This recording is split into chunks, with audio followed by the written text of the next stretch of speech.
All right, good evening everyone and welcome to tonight's council meeting. First of all, council would like to acknowledge the Wadawurrung people as the traditional owners of the land, waterways and skies under which we meet today.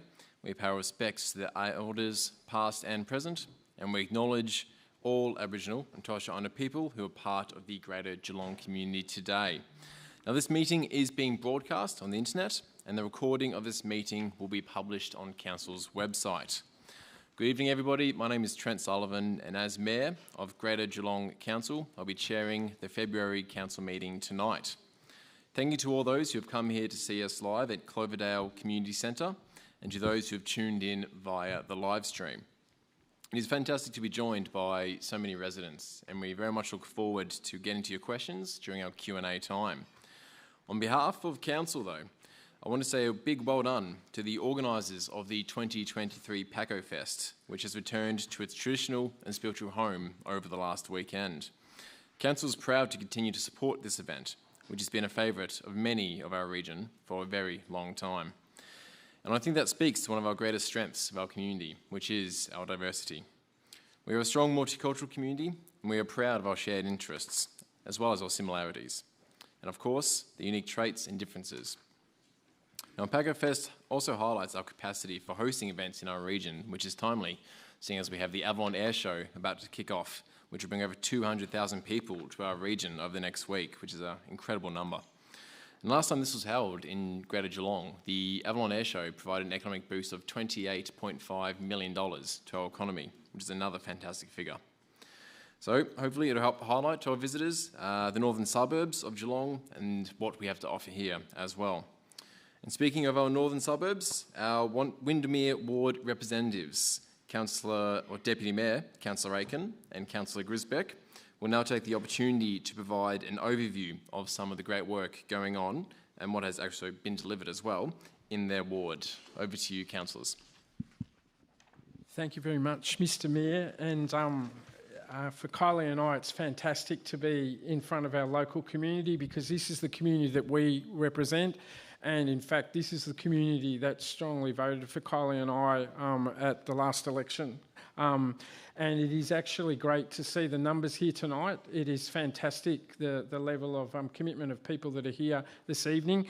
And when you look across the community, it is fantastic to see there's members from our sporting clubs, there's members from our community organisations, and there's a great representation of both young and not so old members of our community as well too. And we really have covered the northern suburbs. We've actually got a really good sprinkling of people from our Lara community, but we've also got some really strong representation when I look through the community as well too, from our Norlane, Cloverdale and Corio areas as well too. So very warm welcome to you tonight and thank you very much for participating in local democracy, which the council's undertaking. So Kylie and I would like to just bring to your attention some projects that we're very proud of and which the council is very proud of as well too, and which all the council group here has actually endorsed and supported because all of them have needed significant financial support. And the first one we would like to talk about, and you can see that lovely picture up there of the new locally elected state member, Ella George, and Kylie and myself, is the Northern Aquatic and Community Hub. If you drive along the Melbourne Road or you live in Corio and Norlane, you will see this building and it has grown above the fence line. This is one of the it is the largest community project that council has actually ever undertaken in the northern suburbs. It is our new health and wellbeing hub to replace Waterworld and Centenary Hall. It's jointly funded. Council, your money as the ratepayers, have put in $44.84 million into that project. State government has contributed 8.5 and the federal government 8.26 million. The works that are being undertaken there, we are building a new civic hall, consulting suites, creche, water slides, learn to swim pool, 25-metre pool, a warm water pool, spa, sauna, steam room, gymnasium and studios. It will become an icon of the northern suburbs, and there's some pictures and other things that we're going to take you through to show you the progress of that development tonight. Thank you. So the next picture is a picture of our foyer and admin area. This, obviously, as Anthony has said, this is the Health and Wellbeing Hub. Here, a lot of groundwork has been done over the last few months. The ground concrete slab pours have finished. There has been foundations put in place. The pools have been water tested. The steelworks are now underway, which you can see above the hoardings, and construction's expected to continue through this year. There are holes put in the boarding down the side on Cox Road that you can actually see into the construction. It was something that we were pretty passionate about so that you could see what's going on inside. The next photo that you see on the overheads is actually the gymnasium area. So this is our replacing what was a small gym to actually be one of the best that we're going to have in the whole of the Geelong region. This photo was only taken about a week ago, so it actually does show you the roof line that's now in place, and you actually will overlook the pools, so it's actually going to be quite visually spectacular compared to what currently exists at Waterworld now, Kylie. Yep, the next photo we've got there is the leisure pool area, so 25 metre pool, a warm water pool, which is learn to swim. You've got a hydrotherapy pool as well, and as well as the normal spa and sauna and steam room, etc. Over to the next one, please. And the last photo we're going to show you tonight is what's sort of starting to look like on the outside. Look, we're really proud of it, essentially, and I know it was a massive decision of the previous council group to actually support this project, but I think as it continues to grow and continues to be completed, it certainly will become a project of pride for the broader community as well too, Kylie. Yeah. Thank you. The next slide is the Avalon Air Show. If you have been living under a little rock for a few days, you would have heard the jets going overhead. But all of this region would have heard them. We are really proud as a council to partner with Avalon Air Show. Estimated about 200,000 people will be coming to the region over this next week and a bit. All the exhibition spaces have sold out. There's approximately 750 companies that are exhibiting their wares here. We've got delegations, government delegations, industry delegations. We've got 36 countries represented here in this region. And look, it's the first time that we've had it since before COVID. So we're really pleased that we can bring it back. City of Greater Geelong, we've joined forces with Deakin and Hanwha Defence Australia to sort of showcase our defence capabilities to the world from Geelong. Thank you, Kylie. Now the next one shows you a project of local interest. Labian Square was actually the first shopping centre in Geelong, and people actually don't remember that. When it was built in the early 60s, it was our first ever shopping centre. Before that, we actually only had strip shopping centres. And of course, once Corio Village opened, it's been on a trajectory of disappointment since that particular time and couldn't compete retail. Council about 4 years ago decided that we did want to try to rejuvenate that particular area, and that project is now coming towards an end. It's just this week, the mural has actually been painted on the outside of the shops, and it looks spectacular. It actually has been created by Nikki and Norm Mackenzie, essentially, Norm Stanley and Nikki Mackenzie. Some local people actually only live about 3 or 4 streets over from Labian Square. The mural looks spectacular, so I encourage you to go and have a look if it's been a very long time since you've been to Labian Square. Yes, we still need to activate the shops and the empty areas, but that is happening as well too. Nine Community Initiatives have just opened a new shop front there to work with the local community. But that project is a really good example about how a big organisation like the City of Greater Geelong can respond to local issues and local needs. And I look forward to that official opening. We still have to put in the free Wi-Fi that is going to exist at that area, and in early April and May we actually will complete the project by putting in the new toilets that I know the local community is actually quite excited about, because the existing toilets could only be described as an absolute disgrace. Yeah. Thank you.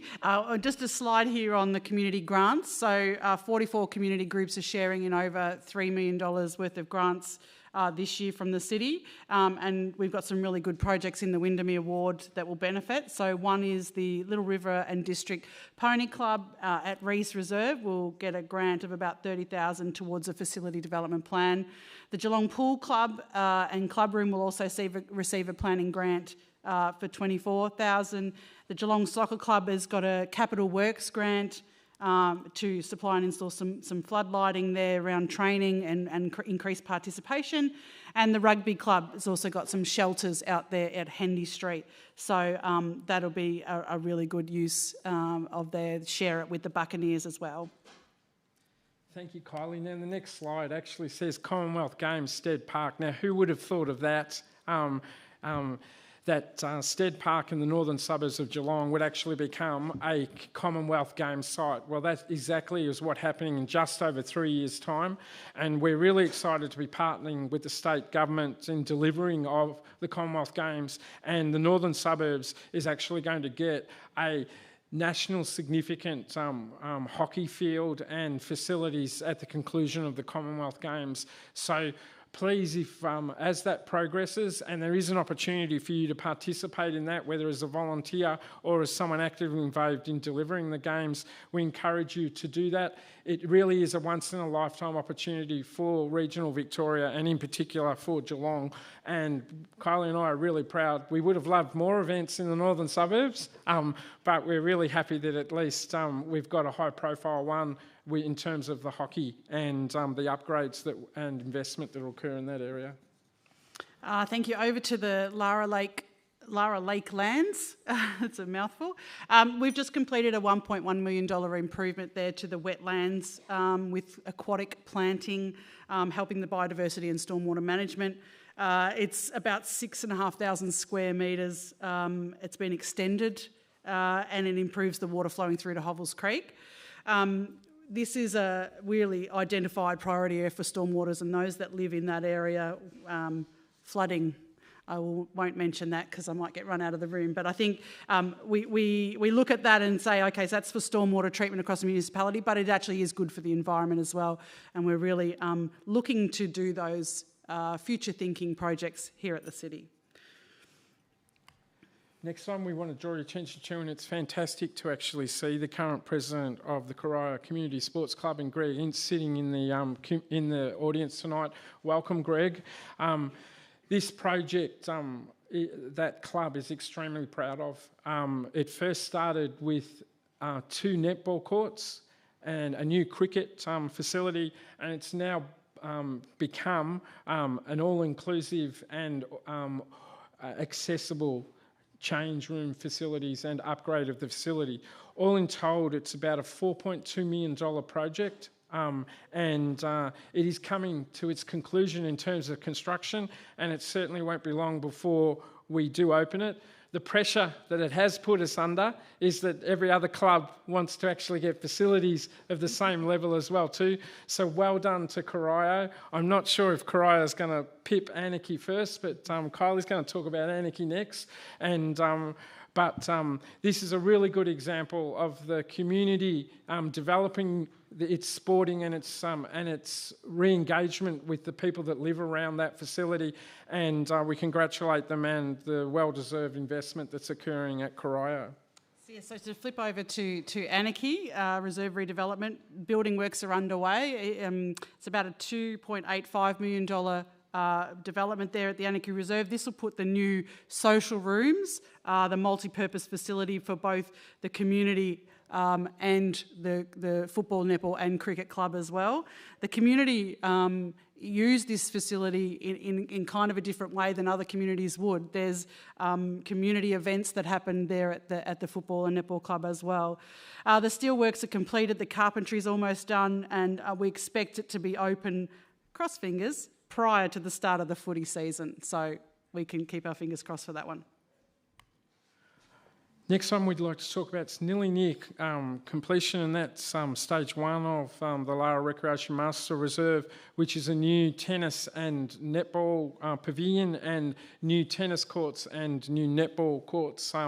That one, it's amazing to think that that was actually one of the first sporting projects that Kylie and I lobbied for when we first got onto council, and it's just coming to conclusion now.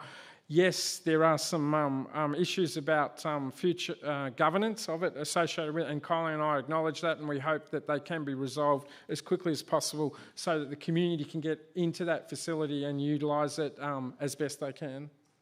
And just following on from that, the stage 2, which is the baseball precinct that you'll see up on the screen, that's a $4.5 million investment. It is included the servicing baseball, cricket, football.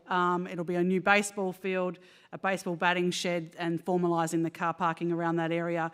And that baseball batting shed and formalising the car parking around that area.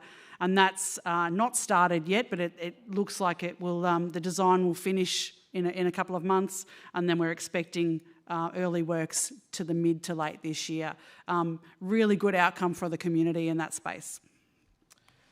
And the last one's quite an interesting one. Why would we put up a chart that actually says the Victorian Electoral Commission? Well, in fact, this actually is something that the Northern Suburbs have actually asked since we got elected. Kylie and I, and this previous council actually wrote to the former Minister for Local Government and asked them to reconsider that the Northern Suburbs only had 2 representatives when all other electoral wards in Geelong had 3.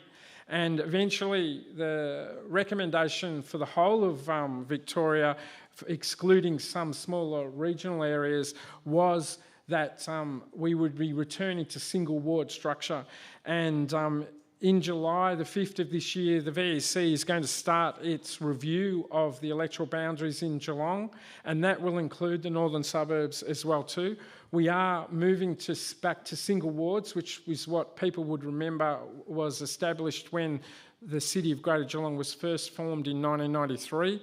Those single ward boundaries will be determined by population, and the names will actually be determined by the draft recommendations from the VEC as well too. Kylie and I did put a proposal that at least one of those wards should be called Yuyangs or Wardy Yurang, which is the official Wadawurrung name for them. And we hope that you as members of the community participate in that review process to help assist the boundaries and how local government actually is going to continue at the next council election. The next council election is in 2024, and at that election, is it that right? 2024, and at that election we will be operating under single wards. Whether it's 12 or 11 is to be determined by the review, and where they actually sit as well too will be determined by the review. So we encourage you, keep an eye out for it, and if you influence the local government structure, you should participate in that. That brings to a conclusion our presentation to you. Thank you very much for your patience. We hope you've given you a snapshot. The last time we were here was in November 2019, and we officially opened this facility. It probably was one of the best nights that this council ever had. We actually had a free sausage sizzle and food as well too, and it was a memorable event. I look forward, and Kylie does as well too, that we return again to Cloverdale and we bring the Council Roadshow back to the local community of the Northern Suburbs. Thank you. Thank you, Mr Mayor.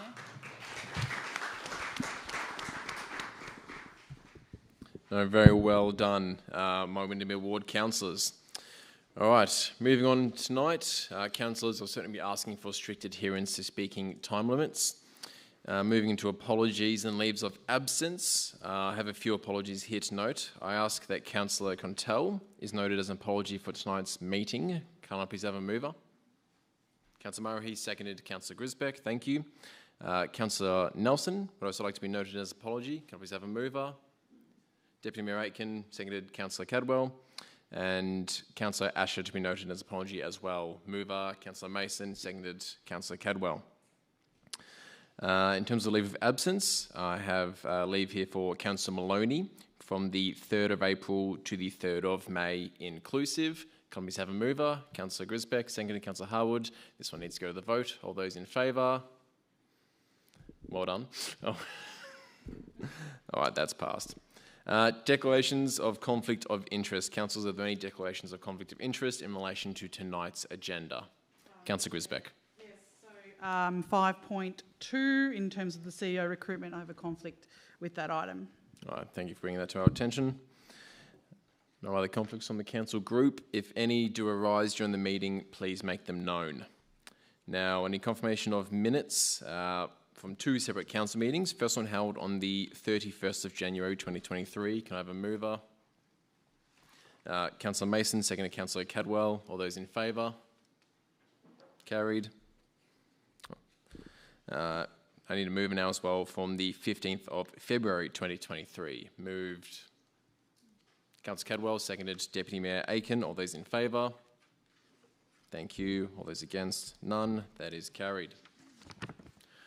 All right. One of the best parts of being out in the community, and actually the very purpose of these roadshow-style council meetings, is public question and submission time.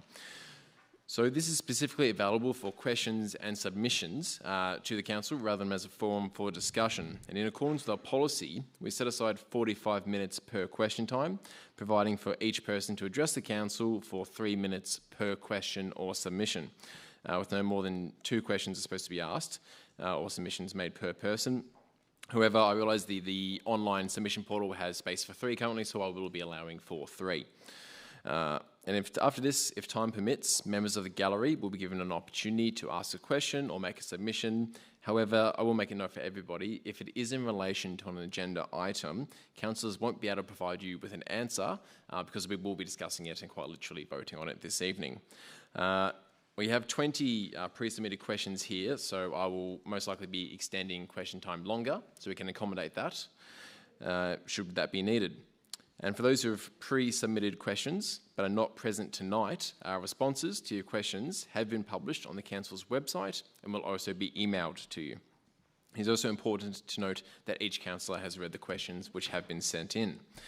For tonight's meeting, we have received pre-submitted questions from 20 community members, and as part of requirements, I'll read them all out before I ask them to start coming forwards in terms of the names of the submitters and the subjects, so they are on the record.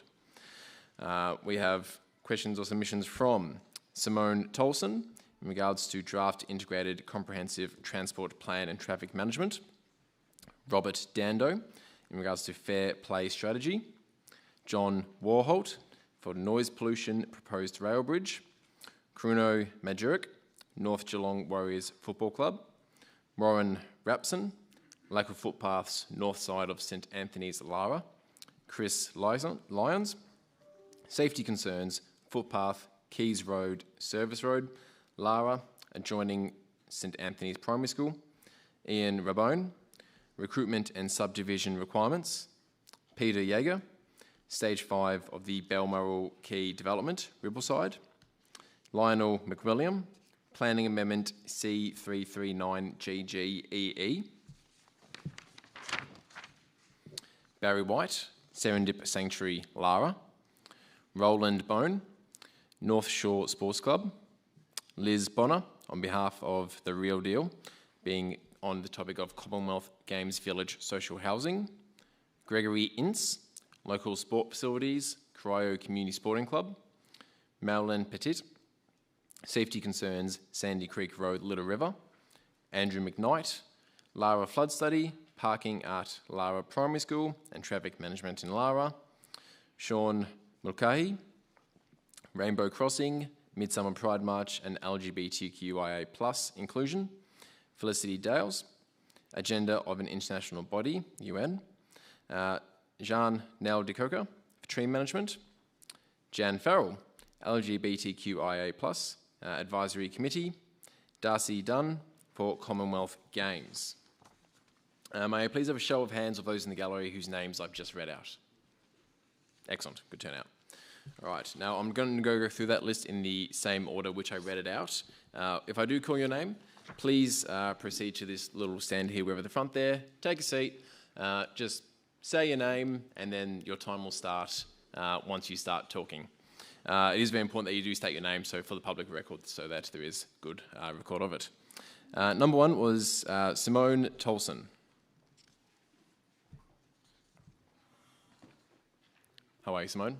Thank you. Excellent. My name's Simone Tolson. I live over in Thompson. And my questions, can I read all 3 of them? They're quite long. Yeah, maybe just one. Yes, just go straight through them if you'd like. Or we can do them one at a time and I can have them answered one at a time. Yeah. Okay. Can the council please provide information such as status, meeting minutes for meetings over the last year on council deliberations, reports or actions to date on actions 2B, 2E, 2D and 2G of challenge 2 of the draft integrated comprehensive transport plan? And noting that the response I got is that this plan is now being superseded by some other plan. Okay. Moving along, which relate to minimising the impact of freight movements on the community against a backdrop of economic growth. Could you please outline what involvement the council has had in the completion of the Principal Freight Network, PFN, mapping for the Geelong urban area? That's normally conducted by Freight Victoria or the Department of Transport, but the Geelong Council has input into that. And the community consultation that was involved, particularly comment on the council's awareness of configuration for the level crossing upgrade on Fine Street, Carr Street intersection, and the existing PFN approved route for truck types, and whether bigger, longer and heavier trucks are being catered for in the design of that bridge. With respect to the changes associated with the South Geelong to Warden Ponds duplication project, what submissions and or negotiations have or are occurring between the council and the Geelong Alliance and the RRR to ensure local and through traffic changes as a result of the project, public open space and recreation area including landscape and vegetation, are in line with the amenity and livability of residents in the area, noting that the South Geelong Urban Design Framework does not extend all the way down Carr Street. Thank you, Simone. I'll go to our Acting Director of City Services for some responses, please. Thank you, Simone. The City has worked with the Department of Transport, which are now the Department of Transport and Planning, on a number of actions identified in the 2015 Integrated and Comprehensive Transport Plan, or the ICTP. Specifically regarding the actions listed above, I can confirm that the Department of Transport and Planning recently completed the Principal Freight Network Review and Implementation Report. The report outlines actions to address freight movements throughout Greater Geelong, particularly focusing on freight movements across central Geelong. The City continues to advocate to the Department to implement the actions outlined in its freight implementation plan. In addition, the City recently delivered a package of pedestrian and road safety upgrades throughout the northern suburbs as part of the Victorian Government's Safe Travel in Local Streets program. This work was to address safety concerns regarding freight movements in those areas. Importantly, the City is currently in the early stages of developing an integrated transport strategy, which will replace the 2015 piece of work that we did in relation to the Comprehensive Transport Plan. The integrated transport strategy will consider a broad range of transport issues for the City, including freight. The first phase of the community and stakeholder engagement is expected to occur within the coming months. So in relation to question 2, the City has been involved in discussions with Rail Projects Victoria about the proposed changes to the intersection of Fine Street and Carr Street. While the City is able to provide input, the intersection is owned by the Department of Transport and Planning, and ultimately that design must be approved by it. In relation to question 3, the City has regular meetings with Rail Projects Victoria and the Alliance about the Warden Ponds to South Geelong rail duplication. Officers have reviewed the traffic models and reports regarding the impacts to local traffic. The City is still completing design reviews and continues to advocate for good outcomes for our community. Thank you. Thanks, sir. Doesn't quite answer the question that I asked, but that's it, isn't it? I have to finish. Yeah. I'm afraid so. We can follow up again if you'd like, Simone. Thank you. Is Robert Dando here with us this evening? No, Robert? Robert's response will be sent to them. John Warholt.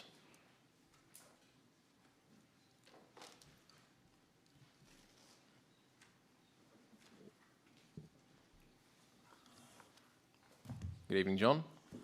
Good evening. If you just say your name, once you start speaking post that, your time will be all yours. Okay, yeah, I missed the format, so I'm not sure what happens next. You just start and you have just 3 minutes per question. As soon as you start talking, the time will start. Okay, so the questions I submitted, are they read out or canvassed, or is it up to me? Oh, you have 3 minutes to read out the questions? Yeah, and could that be done? Because, yeah. Yeah, that's your time for you to take up. Okay. The three questions that I've got relate to the rail projects. Oh, is that a copy of them, is it? Thanks very much. Sorry, everybody. Put the glasses on.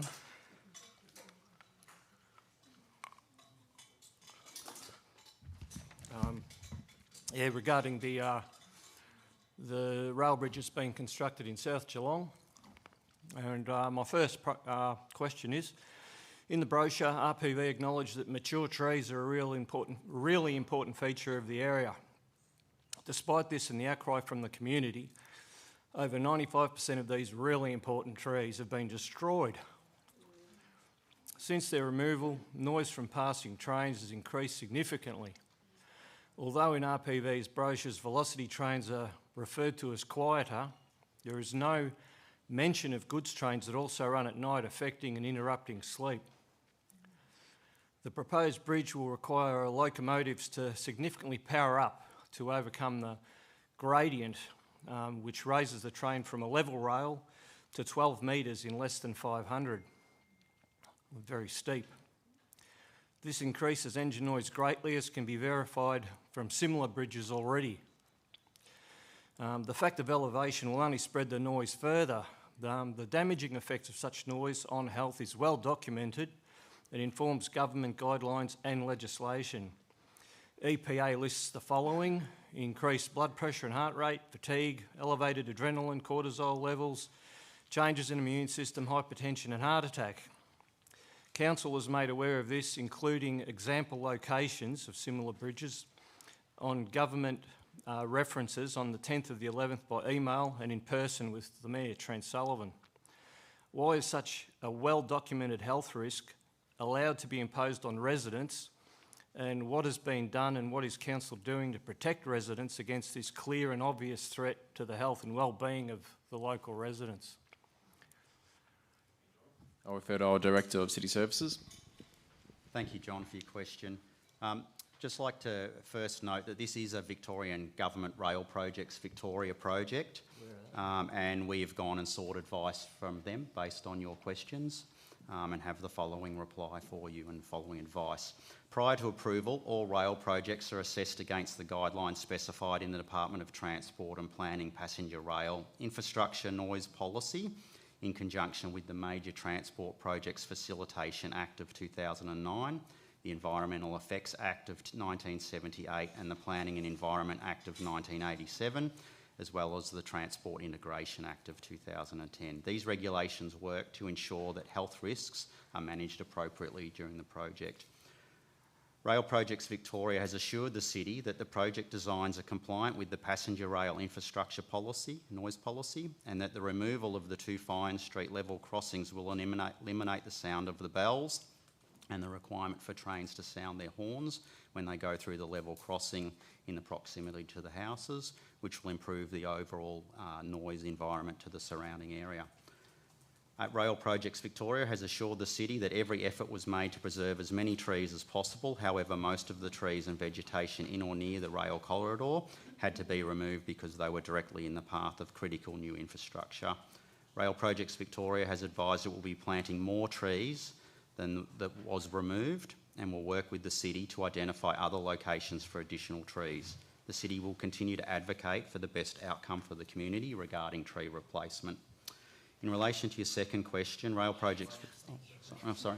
Yeah, so can I respond to that? Sorry. Or is there any... Yeah, there we go. Sorry. Apologies, John. It's not actually a forum for to and fro response, more so to state your questions, have them answered. Dissatisfaction can be followed up through the proper procedures. Okay, fair enough. I'll read the second question then. Thank you. So the second question, the proposed rail bridge will also significantly increase diesel emissions from locomotives powering up to overcome the gradient and curve resistance of this enormous structure. This can be observed and verified firsthand at similar bridges. Despite RPV's assurances that they've done everything necessary, all we're going to do is visit one of these other places and see this in action. Not that it matters to RPV. Details and locations, along with legislative guidelines that are supposed to guide this legislation that they're presumably supposed to be following and aren't, was given to Council and Mayor Trent Sullivan on the 10th of the 11th, 22, some time ago. The increased emissions are not only dangerous to health, but they leave grey dust on cars' roofs, clothes on clotheslines. This can be observed at locations given that I've provided already. According to the EPA and Safe Work Australia, diesel exhaust consists of a complex mixture of gases. I won't read them all, but hazardous things, diesel particulate matter, fine carbon particles, hazardous chemicals, PAHs that adhere to the surface of the carbon particles and act as a gas and can stay airborne for long periods of time. DPM can penetrate deep into the lungs due to its size. There are acute and chronic conditions created by long-term exposure, allergies, heart disease, lung disease, cancer, as confirmed by epidemiological evidence. Well known and clearly understood. Reducing diesel emissions at the source should be the primary consideration according to the EPA and Safe Work Australia. With this knowledge, what is Council doing to ensure that local residents are protected and not exposed to this clear threat to our health and well-being, since the locomotives are going to be powering up 100 metres from our houses on this, incline, and through just with regards to the previous question, also like oh no, it's covered. That's right. Sorry, go ahead. Thanks, John. Again, in relation, we've gone back to Rail Projects Victoria with this question, and they have advised that the replacement of the level crossing with a rail bridge will have minimal changes to the diesel fumes in the area, and that V-Line's train engines are built to operate over much steeper gradients across the entire network, so the engines will not be put under any, increased or significant stress, and therefore increases in emissions will not go up with the rail bridge incline. Well, what about the bridges that we can already observe that they've done and built, that we can see this dust and emissions and extra noise, that we can actually visit and see in action rather than them just telling us that everything's okay? What can be done about that? Because I've got all this stuff from RPV. John, he addressed me, no, sorry, so Yeah, you okay. can't exactly address him directly. Yeah, no worries, as long as everyone knows. So I may as well get on to the last question. The surveys conducted by RPV employed the use of guided questions, guided questions like the salespeople use. This has been acknowledged and confirmed by Emma Steele from RPV in my many discussions with her and the engineers from this mob. These questions have created a false impression of the project, leaving residents feeling manipulated and responding ultimately by these guided questions against their wishes and to their detriment. The entire feedback derived from RPV consisted of just over 500 people from areas outside our suburb. This has not accurately reflected community concerns. Our own Door Knock campaign in South Geelong has nearly 600 names, all of whom are against the project and its negative impacts on our community. In light of this, will Council provide a billboard as previously requested to enable the local community directly affected by the project to respond through, or at least let everyone know what we think?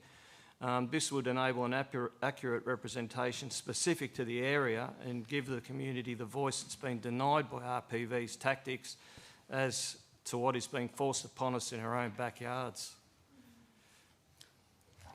Thank you, John. The South Geelong to Warm Ponds duplication project is managed by Victorian Government, and Regional or Rail Projects Victoria is responsible for obtaining all the planning and environmental approvals to allow the project to proceed, which includes undertaking consultation with the community to support their process and their project. RPV has advised it has undertaken multiple rounds of community consultation during the planning and design of the project since 2021. The project has complied with all of the planning and environmental approvals to proceed with delivery and is now in major construction.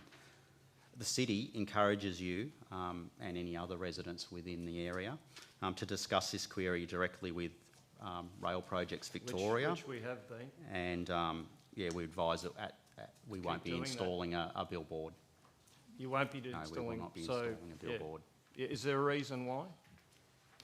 John, as we've stated, unfortunately this is purely a state government project. We have incredibly limited authority, actually zero authority to dictate what they do in that area. I understand, but a billboard is just something that's opening the community for direct involvement and engagement As the gentleman said, you know, they've had this extensive engagement. We live 100 metres from the site. We were given no notification. I found out by accident from a neighbour, you know, in October. And many residents in the area have been blindsided the same way. So we did not know. And RPV won't disclose where they got the names from. They said that's a privacy agreement. But the project is very broad from here to the South Coast Highway. So, you know, obviously the people from up further are going to think, great, you know, I don't mind a rail bridge in East Geelong, you know. I understand. We've taken those concerns to the state and we've received very much the same answers that you have. Okay. Thank you. Thank you for your time, John.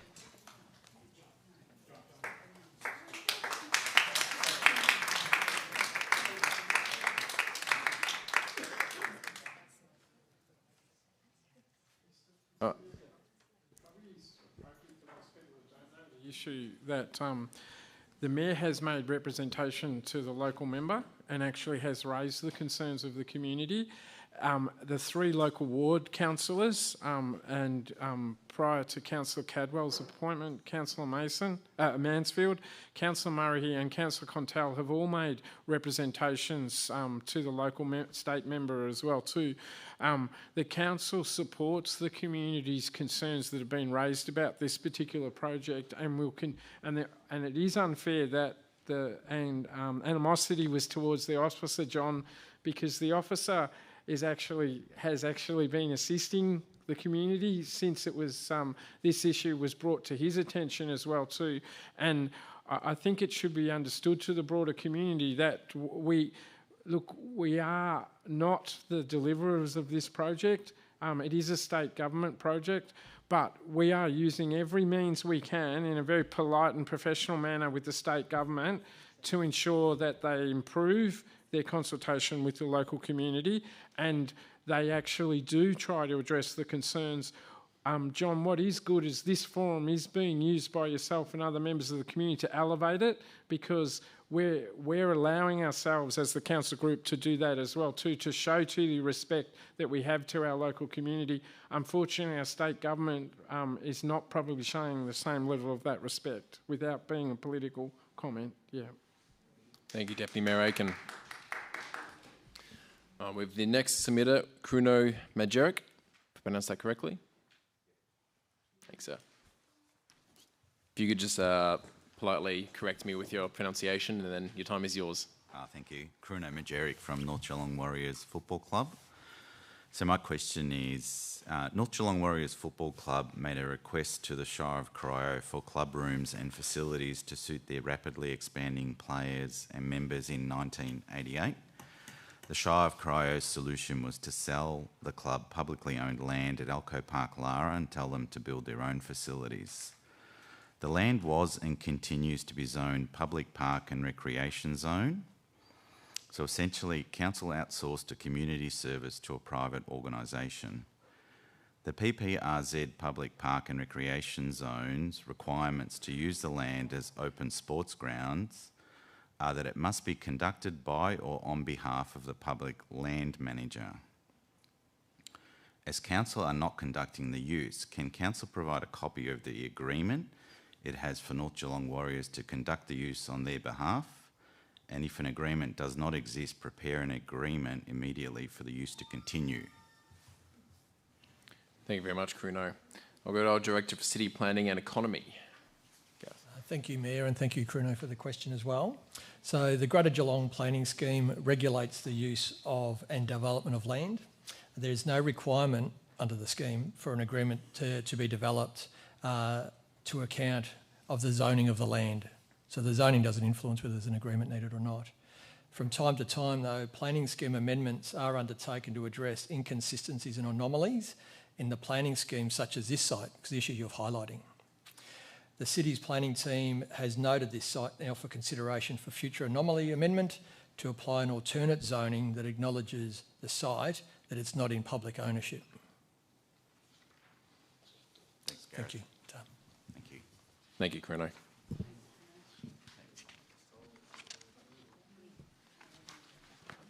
Is Warren Rapson here with us this evening? Warren Rapson? They'll have their answer sent to them. Chris Lyons. Chris Lyons? Ian Rabone. Ian Rabone.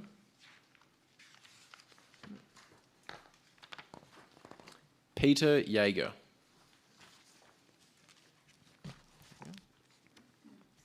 Representing Peter because he can't be here tonight. Is that okay? Yeah, that's fine. If you just sit down and say your name and that you are representing Peter for the minutes, the time will be yours.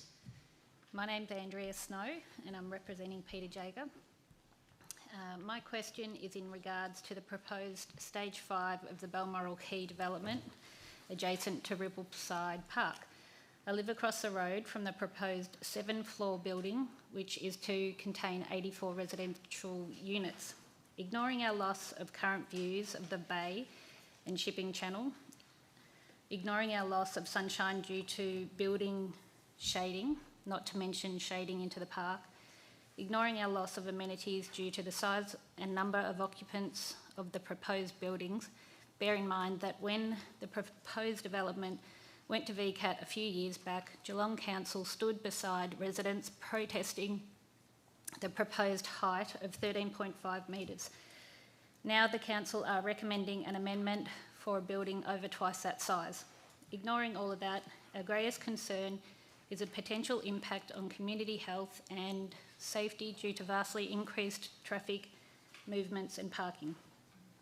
Given that the only Balmoral Quay access and egress is via Liverpool Street, what results are available from recently completed traffic surveys and what mitigation strategies are planned for traffic exiting and entering Melbourne Road and travelling both north towards Melbourne and south towards Geelong? Thank you.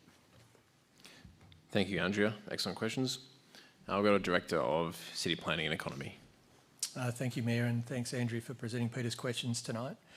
So a traffic and transport assessment has been prepared and accompany the planning scheme amendment and the permit for that site.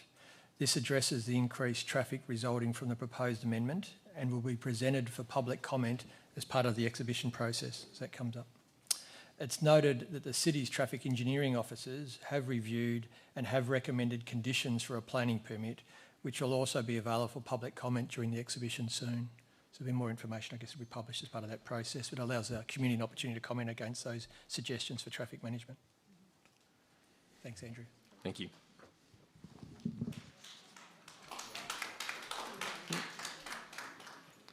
Lionel McWilliam.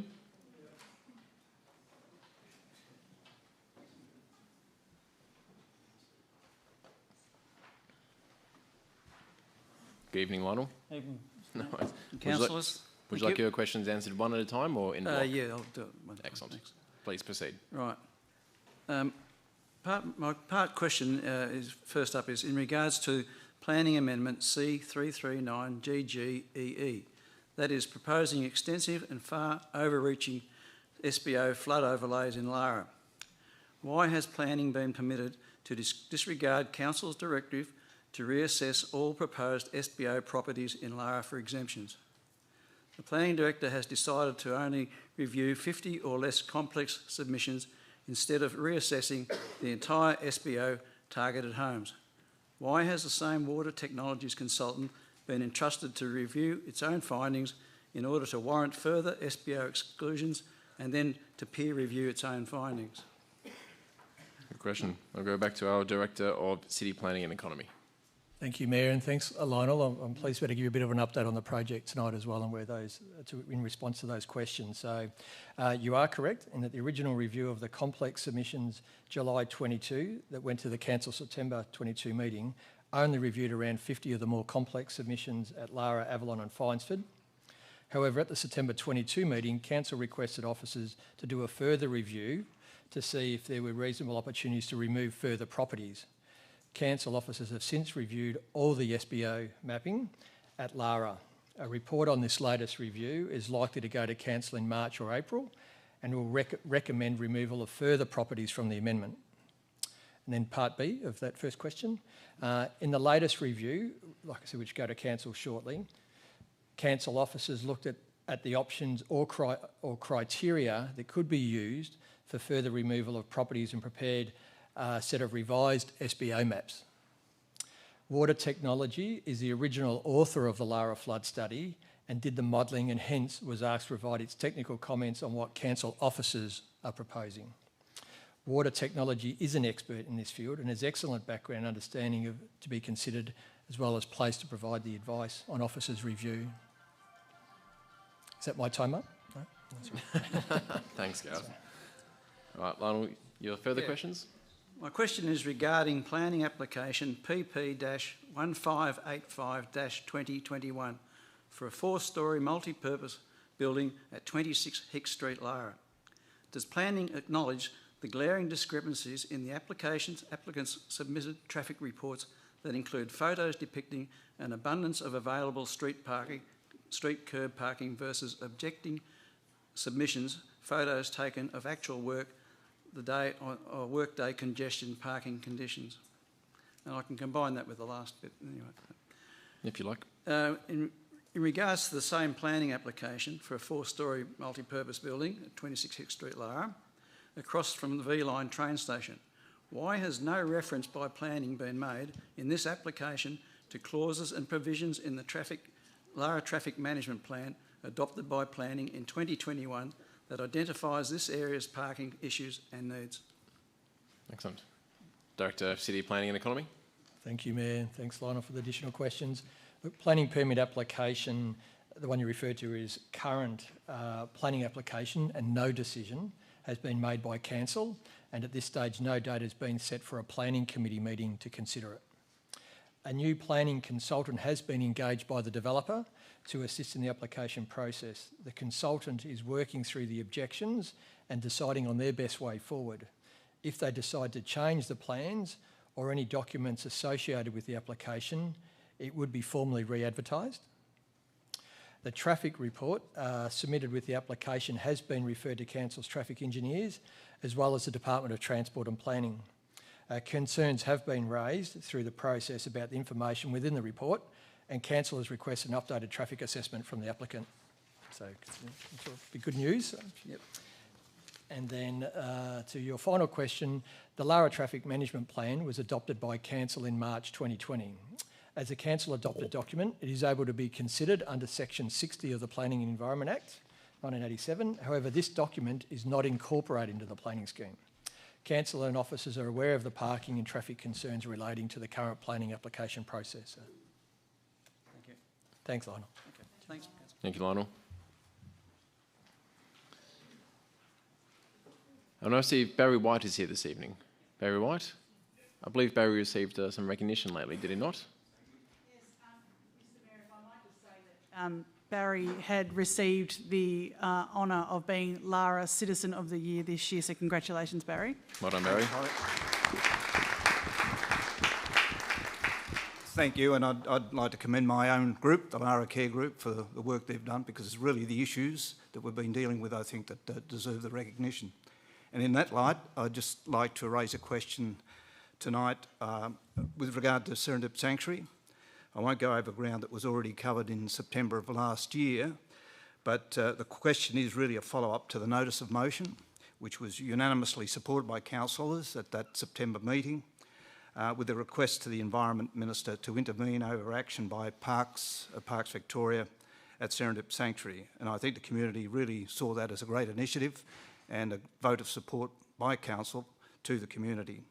A letter subsequently was sent under the signature of the then Mayor, Councillor Murray, to the Minister on 18th of October, which, among other things, talked about urgent action to cease removal of wildlife from Serendip Sanctuary, to allocate appropriate funding to return and ensure protection of Serendip Sanctuary wildlife and the captive fauna population, and to create a community-based working group to have an ongoing involvement in the implementation of what was then the overriding document, the You Yangs Precinct Master Plan, which included Serendip. The response from Parks Victoria in November of last year failed to address any of these key matters at the time. There was no commitment to return or replace removed wildlife, and of course anybody who's been to Serendip or knows anything about it knows that the main attraction of Serendip Sanctuary is its wildlife population and the opportunity to have close observation encounters with native birds and animals. And that draws thousands, if not hundreds of thousands, over the last 30 years of people to that site. So there was no commitment to return or replace the removed wildlife. Funding was only going to be directed towards endangered and threatened species, and at the time the letter was written, most of those species were actually removed, so there wasn't very much to support.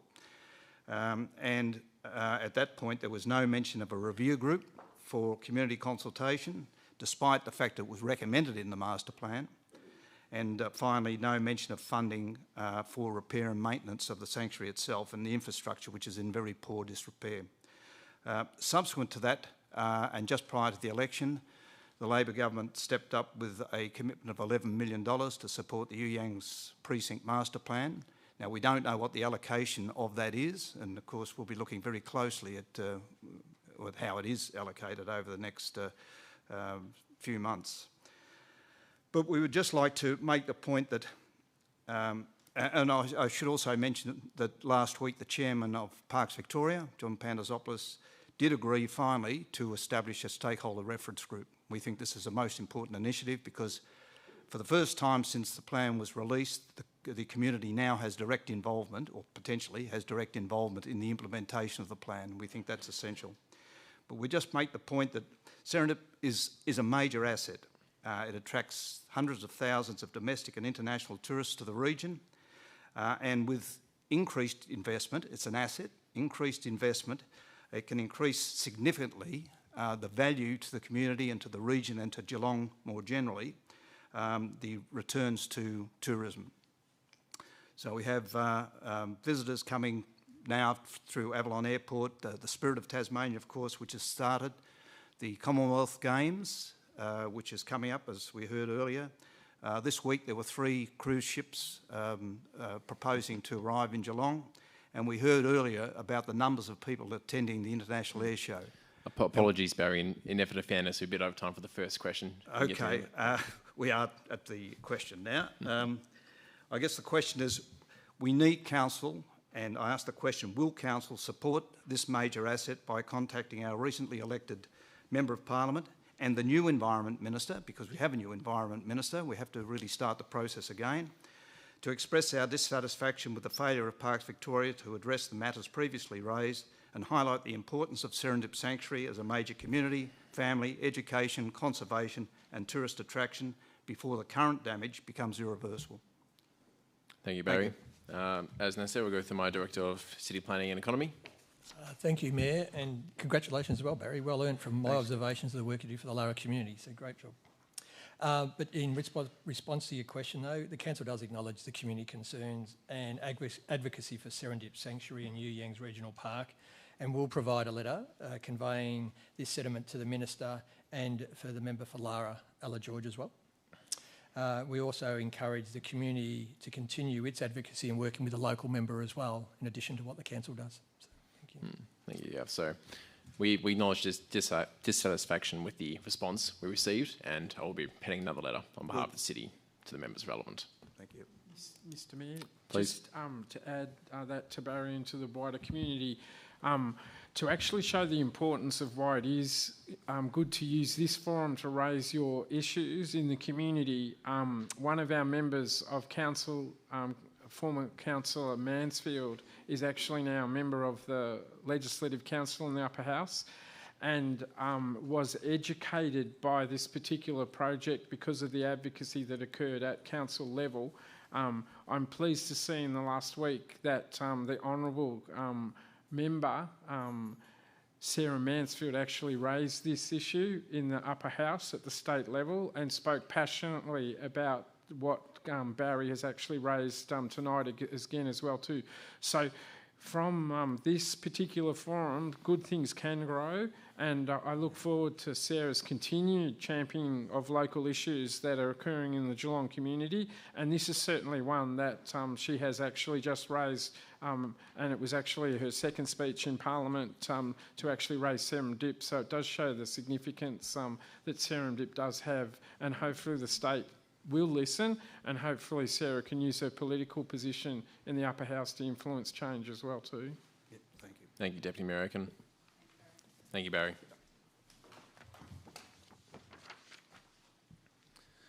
On to Roland Bone. There we are.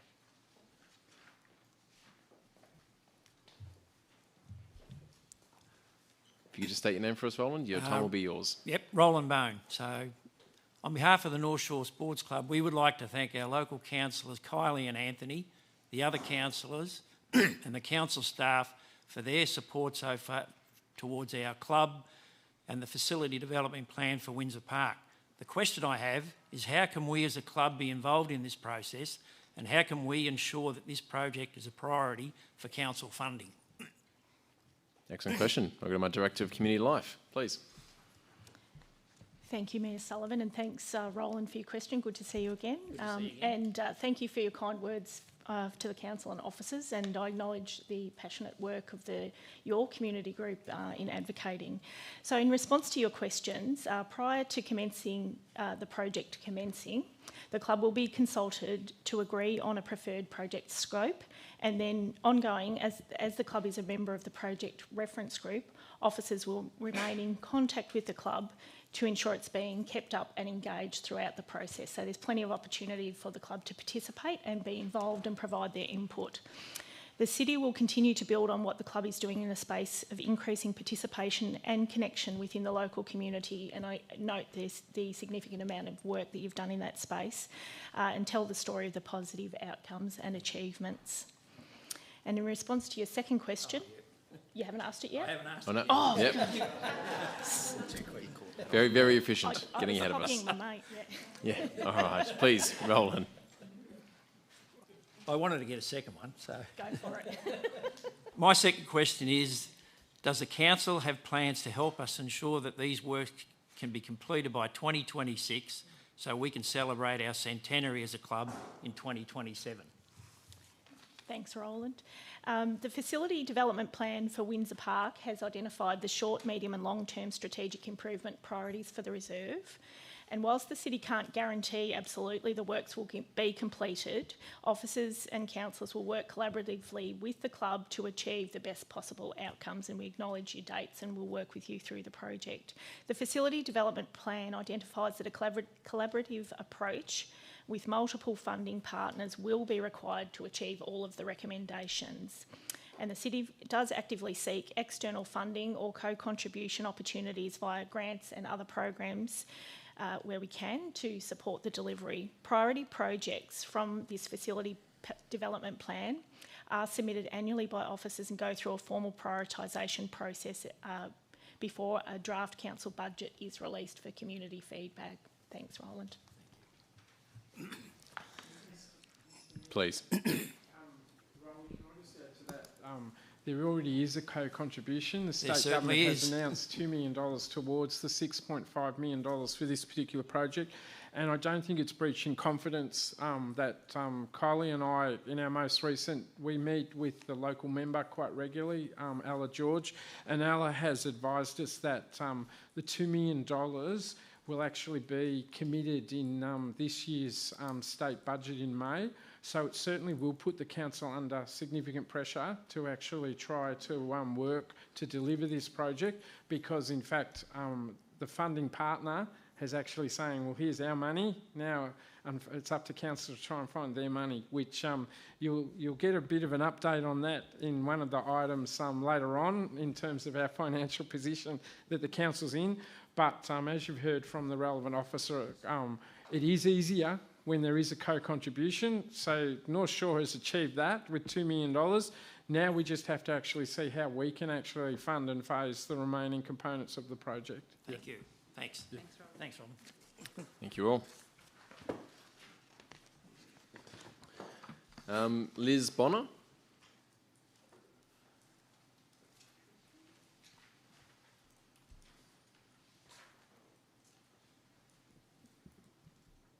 Good evening, Liz.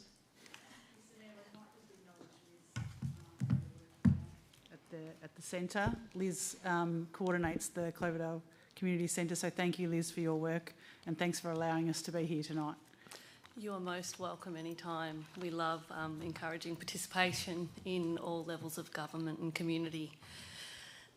which leads me to my questions and firstly a brief introduction to the group that I represent tonight, which is the Real Deal Project, a group of community interested people from diverse backgrounds, including community organisations, unions, faith communities and any other willing participant.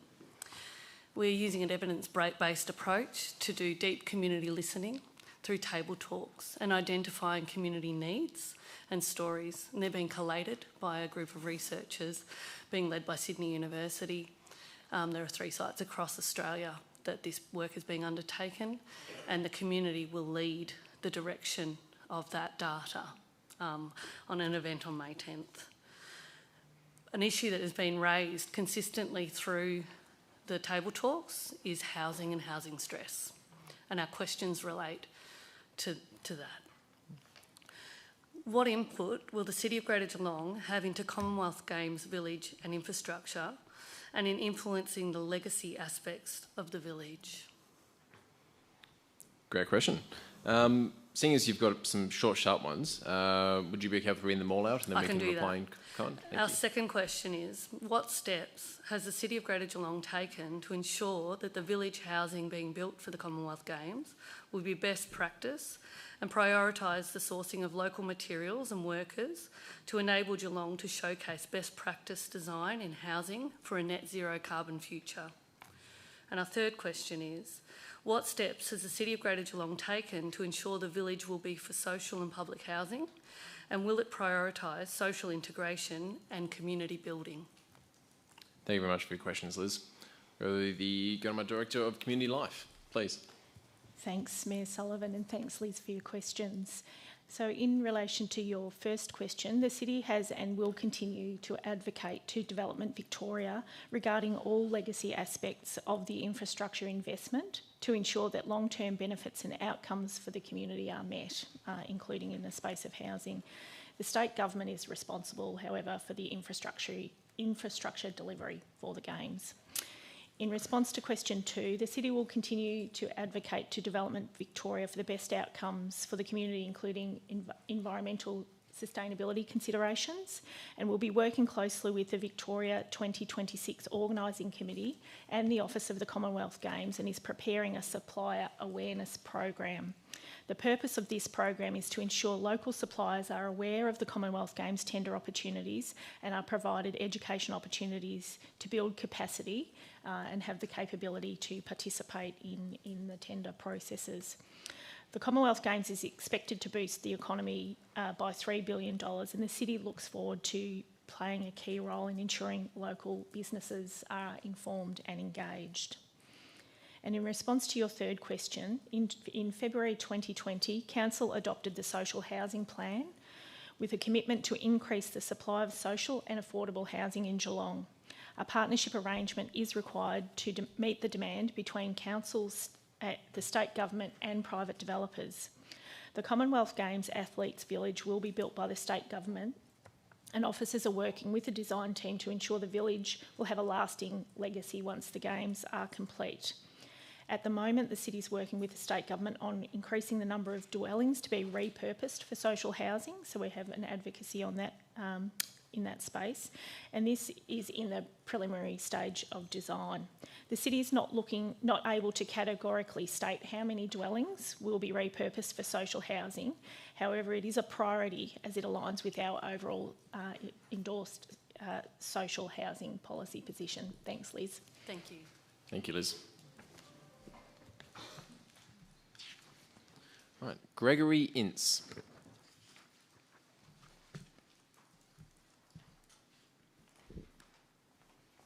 Good evening, Gregory. Evening. Gregory Ince, Corio Sporting Club and Northern Stars Football Club. My question's in regards to a second oval.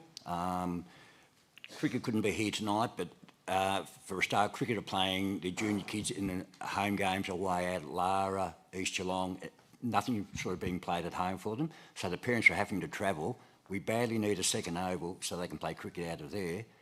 We amalgamated with North Shore last year for a junior competition, so to run kids through from Auskick 10s, 12s, 14s, hopefully 16s, which has been successful for the last 2 years. this year we've hit a bit of a stumbling block because we have to train a month or two at North Shore, a month or two at Corio, and we're finding parents just don't want to be nomadic anymore. They're sick of travelling from one oval to another oval. We were talking to Anarchy about coming on board, playing juniors with us, but I think they'll probably stick at their own oval. They just find it too hard to travel in here to local areas to play. So we're just sort of putting towards the Shire that we would like to sort of have a second oval for all our kids to go and play at. There is 2 ovals that we are sort of here marked. They're up behind the Corio North High School that used to be there. There's a rugby field at the front. Behind there, there's a spare oval, which could be developed. Or next door, there's one which I believe is owned by the Education Department. It has been used previously before cricket and football, which would be the cheaper option to take if we develop something like that again into an oval. So basically my question is, how do we go about getting this second oval, and how do we, you guys have done a great job for me. You've given me change rooms, everything like that, which are only probably 2 or 3 weeks away, but I now badly need an oval, to play the kids. And it is wholly and solely for the kids as well. Indeed. Well, your job is to be a continued advocate, Gregory, so you're doing very well at that. I'll go through our Director of Community Life. Thank you, Mayor Sullivan, and thank you, Gregory, for your questions, and I commend your passion and commitment for junior sport. You're doing a great job. It's great to see the establishment and growth and collaboration between sporting clubs to promote this increased participation, and the city does understand the need for continued support in meeting the demand from this growing participation, particularly in the northern suburbs, and this has been reflective of the recent investment and upgrades, including works at Shell Road, Goldsworthy Reserve and Windsor Park. The city also acknowledges that there is only one oval that the club has access to at Shell Reserve, which is a significant constraint to your ongoing growth and sustainability. In January, Corio Community Sports Club Cricket Division was successful in being offered a planning grant for Flinders Peak Reserve to conduct preliminary planning and investigations for a multi-purpose oval to be constructed on that reserve. So as part of these investigations, officers will seek to gain a greater understanding of the opportunities within the reserve, including the future use of the existing disused oval being located behind the rehabilitation centre. Officers will also explore the feasibility of acquiring this land to meet the growing demand for sporting facilities in Geelong's northern suburbs. The tenant clubs have been informed of their successful application, and city officers will work with all stakeholders throughout that planning process to ensure the planning conducted reflects the needs of the sporting clubs and of the community. The outcome of the planning grant will result in conceptual designs for a multi-sport field at Flinders Peak and an estimation of the cost for each of the proposed options that may be as an outcome of the feasibility. And then these options will be provided to Council for consideration once completed, and obviously you'll have further information to inform future advocacy. Thanks, Gregory. Thank you. Kylie and I just wanted to actually say thank you very much for what you have done for the Corio Community Sports Club. Many people probably don't know about 15 years ago, it essentially went bankrupt, and it's actually really fantastic to have this problem now where we actually have to find a second facility.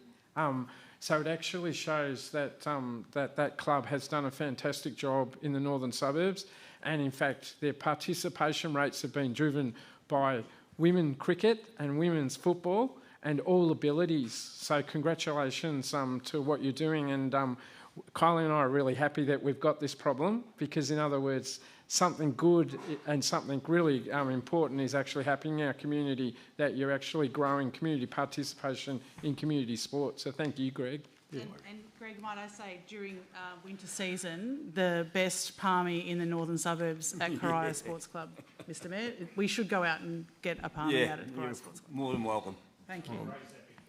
We're doing the palmy tour, Greg, so just the councillors will come on the tour. I'm glad we've got that noted in the council minutes now. Thank you very much. I duly noted.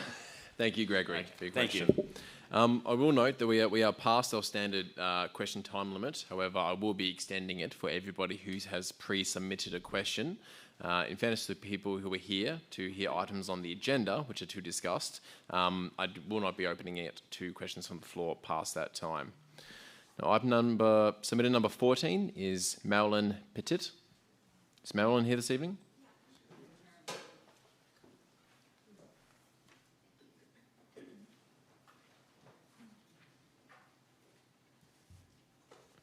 Good evening, Marilyn.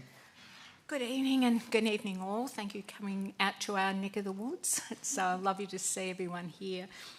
My question to the councillors this evening is, will a long-awaited upgrade to Sandy Creek Road be funded in the 23-24 budget? The road upgrade was listed for high priority short-term action when the council adopted the Lara Traffic Management Plan. I've got here 2019, but I stand corrected, March 2020. And it's been put up for funding in subsequent budgets since without success. The dangers of the road are well documented, they're well known to council and remain a hazardous mix of narrow pavement, huge quarry trucks and trailers carrying 50-tonne plus loads, vehicles constantly forced off the road, broken down road edges, deep potholes, narrow verges, which in many places they're non-existent. But also we've got roaming kangaroos, and this is in the Yuyang's Tourist and Recreational Precinct. The road as it stands, councillors, is just not fit for purpose. If funding, and my second question, if funding for this urgently needed road upgrade in the interest of public safety is to be again denied in the 23-24 budget, my second question is, where does council rate the importance of fixing Sandy Creek Road in their list of priorities, and will they give the community any firm commitment to fund it in the foreseeable future? And just before I go, I'd just like to thank Carly and Anthony for their excellent ongoing work for the North. Thank you. Thanks, Marilyn. Thank you very much, Marilyn. We'll go to our Director of City Services. Thank you, Marilyn. The City does confirm that the Sandy Creek resealing and upgrading works were endorsed as part of the council-approved Lara Traffic Management Plan, which is 2019 to 2029, so a decade plan. Funding has not been allocated in our current budget, this year's budget, to complete the works. However, the City will continue to look for external funding opportunities from other levels of government or other bodies to complete the work. In relation to the 2023 budget, Council has just started working on its 23-24 budget, and the draft budget is to be presented at a council meeting in the coming months, and will be followed by a 28-day community engagement period where the community can provide feedback and make submissions in relation to the things that are within that budget. Good. Thank you. Thank you, councillors. Thank you.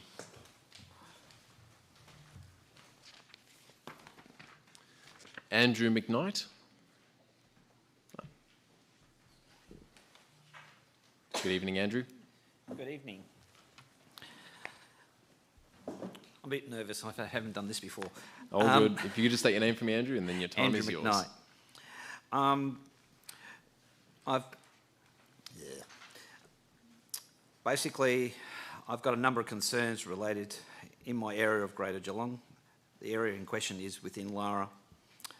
My first question is, what is the update to do with the Lara flood study, especially, hang on, I'll just put my glasses so I can actually read, especially that when you had a meeting within the Lara Hall, we were told that we will have, that you will address the concerns and get back to all who put submissions of zoning on their place of residence.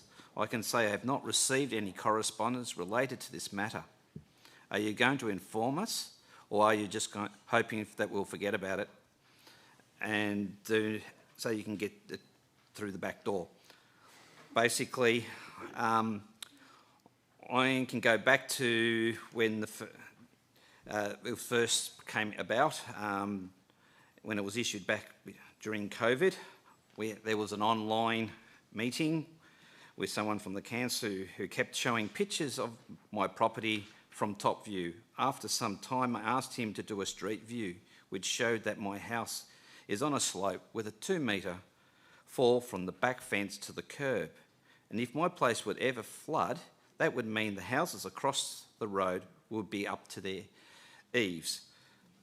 But your flood overlay drawing does not show anything like that. No flooding across the road at all.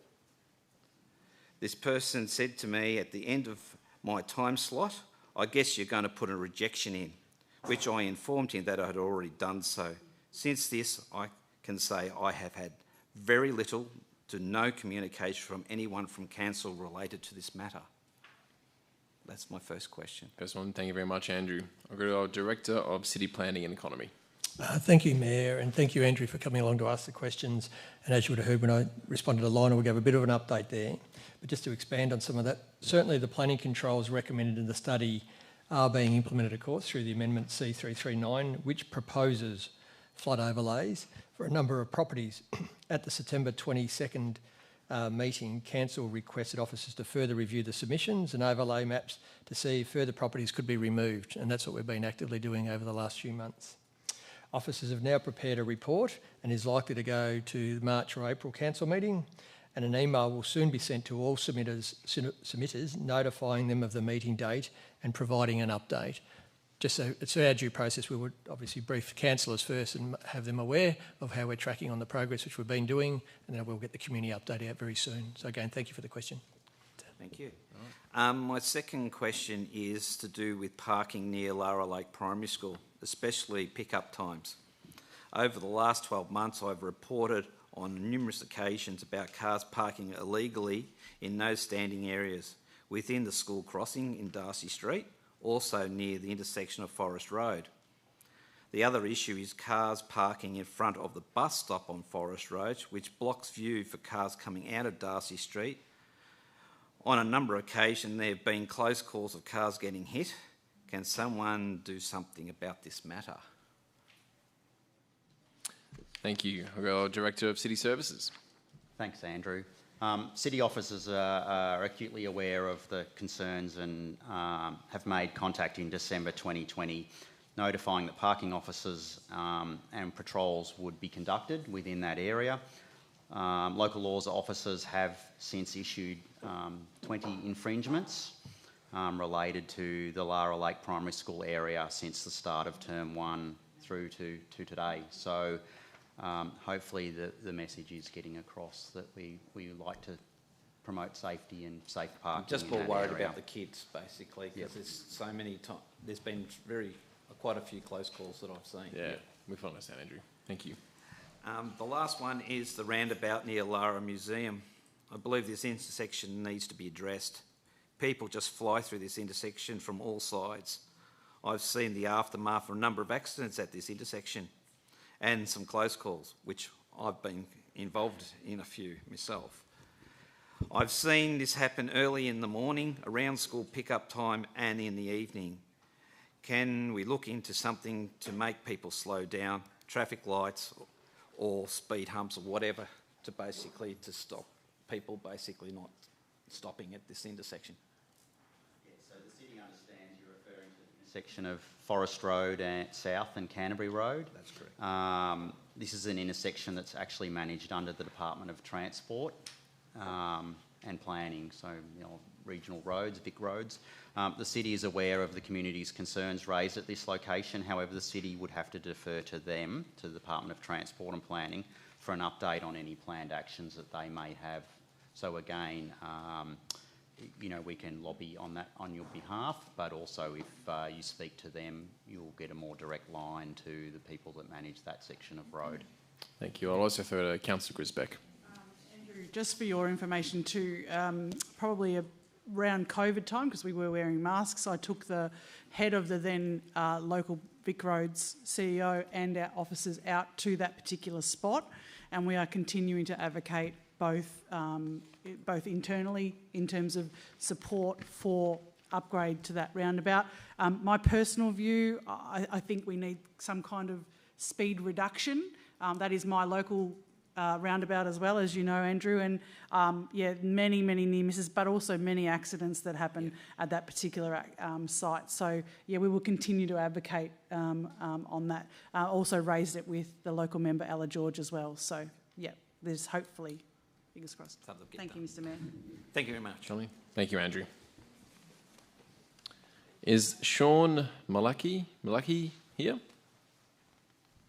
Sean Mulcahy, maybe. I do apologise for my pronunciation. It's not Sean. Go to Felicity Dales.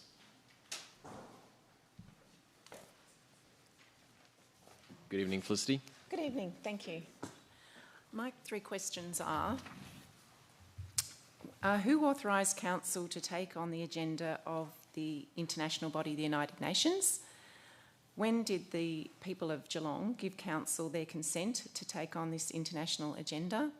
And can you show the evidence of that? Thank you. It's a very interesting question. I'll go to our acting CEO right now. So thank you for your questions, Felicity. As the questions submitted aren't really without a broader context, the city is not really able to provide a specific response to your questions. And I do encourage you, though, to resubmit your questions with more detail, either directly through to contact us at geelongcity.vic.gov.au or online ahead of the next council meeting, because we would welcome being able to answer your questions more fulsomely. So if I said it's in relation to the smart cities, 20-minute smart cities, is that not, would that suffice? Yes, if you provided more detail about the specifics, so it wasn't, I wasn't able to be aware of that through the questions that you submitted. So yes, if you could provide more information, that would be great. Sure. So okay. Question, we'll take that on note, but if you resubmit with further details, we can really get into it. Yeah. Thank you. Thank you, Felicity.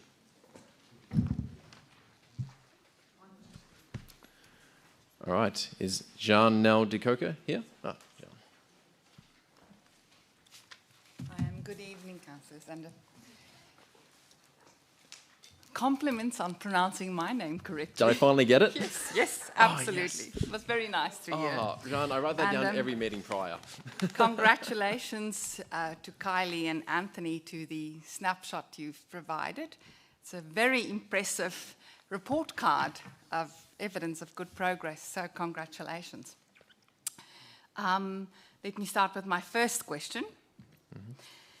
During the council meeting held in February 2022, Vanessa Whittam inquired about the number of trees that were planted under the tree request scheme during that planting season.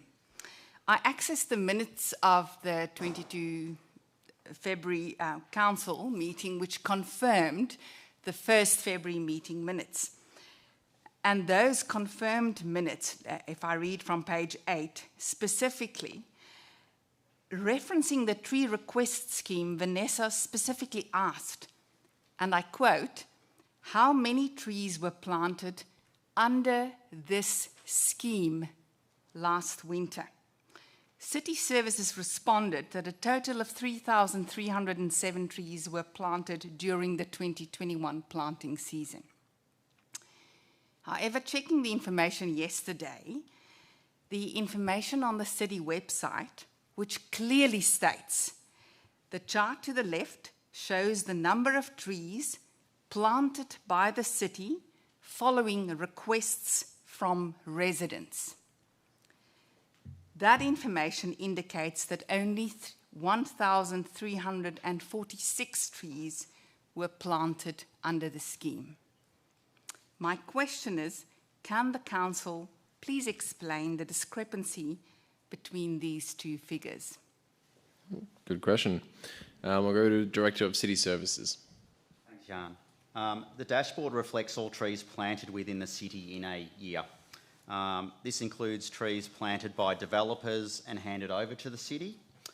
On the 27th of February 2023, the dashboard shows 7,163 trees were planted in 2021. This includes the 3,307 trees planted by the city.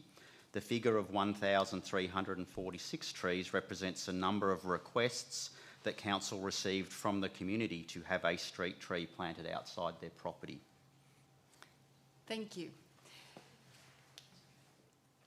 What I take from that, which also leads into my second question, is that City Services, in fact, did not answer Vanessa's question. She asked how many trees were planted under this scheme. That was not the answer provided. My second question is in a similar vein, and it's also about the information provided in terms of the street tree planting scheme and the inaccuracies on the dashboard. Now, I've seen the response to my question on the website. But I have to say, these answers do not make sense. They make even less sense now. That information on the website makes even less sense now than it did prior to me asking the question. It's a case of smoke and mirrors. I feel consistently we come to council, and Anthony has at numerous times tonight said this is really an important platform to raise your issues, but it can only be an effective platform if you answer our questions accurately, completely, and truthfully. And that's not a sentiment. I think that suffices to say I'm not the only person experiencing this consistently vague answers and not necessarily answers to questions that we're asking. Thank you. Thank you for your time, Jean. I would like to say that, whilst raising these questions is absolutely an important fact of this, and we are definitely here to be held accountable to by the community. If questions aren't answered to the satisfaction, that's something that ourselves and councillors, officers are constantly working on. We're not going to say we're going to get it right every time, but we do have an agenda to improve every single time. And we do thank you for your continued advocacy, John, and we'll definitely be advocating for improvement. I'll ask you to maybe only speak if you can do your submitted questions. I can't actually, I can't afraid to do this. I'm sure he's on, I understand. We can take this offline, but I'm afraid I can't, yeah. All right. On to submitted 19, Jan Farrell. Is Jan here this evening? Mr Mayor, I don't think she is. I've spoken to her a couple of times today. Unfortunately, she won't be able to get here this evening, but I think she'll be okay with the answers given to her questions. But the main point she wanted to raise tonight is to seek are you going to be her nominated to seek councillors to commit to the Pride March on the 25th of March. So I'll just raise that and leave that there for other councillors. Absolutely. Jan's questions have been answered and they will be available online for her and sent to her directly as well. All right. Darcy Dunn. Darcy here this evening? If not, Darcy's answers will be sent to him directly and available online. All right. That's the end of question time now, I'm afraid. We will now I'd like to thank everybody, all the submitters for the questions this evening, to councillors and to our officers as well for their good work. Thank you. Round of applause. Petitions and joint letters. Are there any petitions to be tabled at this council meeting? Yes, ma'am. Would you like to please come forward? If I take a seat, say your name and table your petition. Thank you. The petition, my name's Julie Hannon-Smith, and our petition is Save Rippleside from Overdevelopment, no Stage 5 Balmoral Quay. Now, in the interests of being brief and not going through the preamble of the petition, what I'd like to do is give you some brief context. And by way of that, I'd say that the petition's been circulating for over 4 weeks and now has 420 signatures. I'm also pleased that some of my fellow advocates are present tonight, and so they might like to show hands just to show you that there is reasonable community support for this. Thank you for enabling this forum to be heard. The petition is in direct response to 2 things. In November 22, Council approved recommendations made by developer Urbas Proprietary Limited on behalf of Balmoral Quay to amend controls to progress their Stage 5 build with a lack of publicly available information during the 18 months of developing these changes with council staff. And secondly, the other thing is the wider problem of car parking and traffic issues within this recreation and largely heritage residential area of Rippleside and St Helens. in relation to point 1, currently Balmoral Quay Rippleside has around 45 apartments. In the next 9 to 12 months, it will add 53 more apartments. And as proposed, Stage 5 is a high-density apartment tower.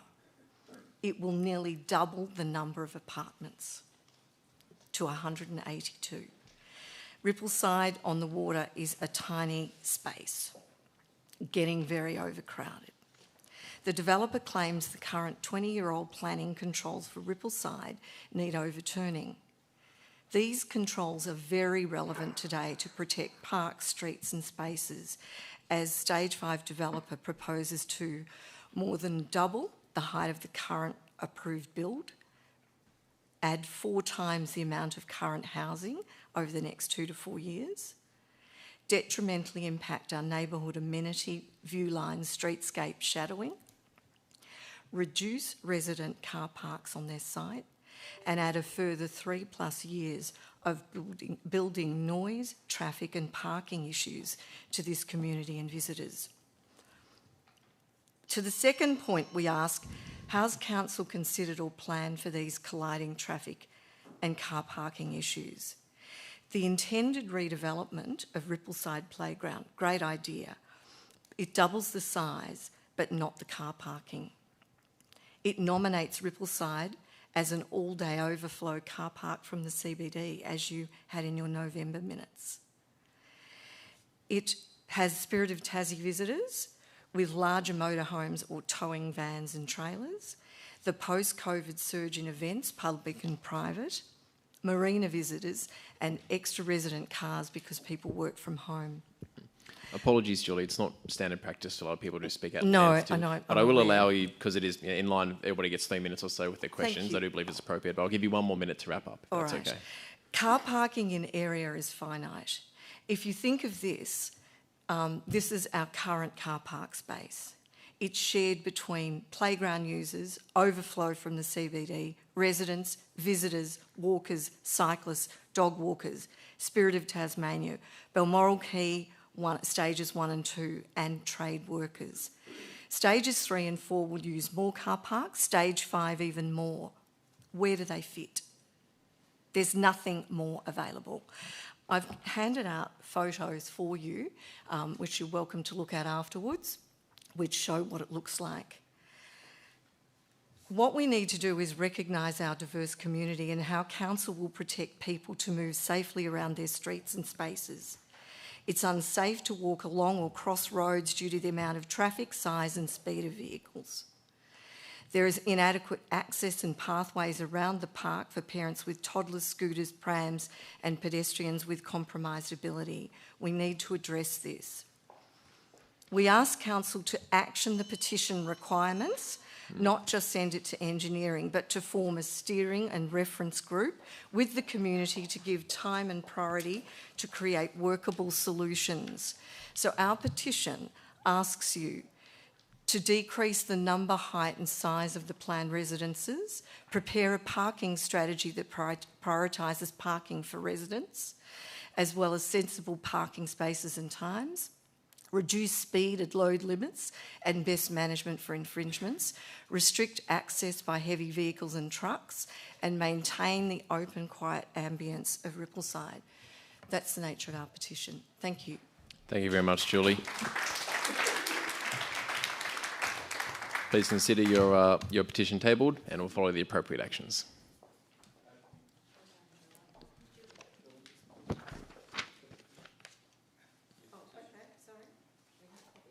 few extras.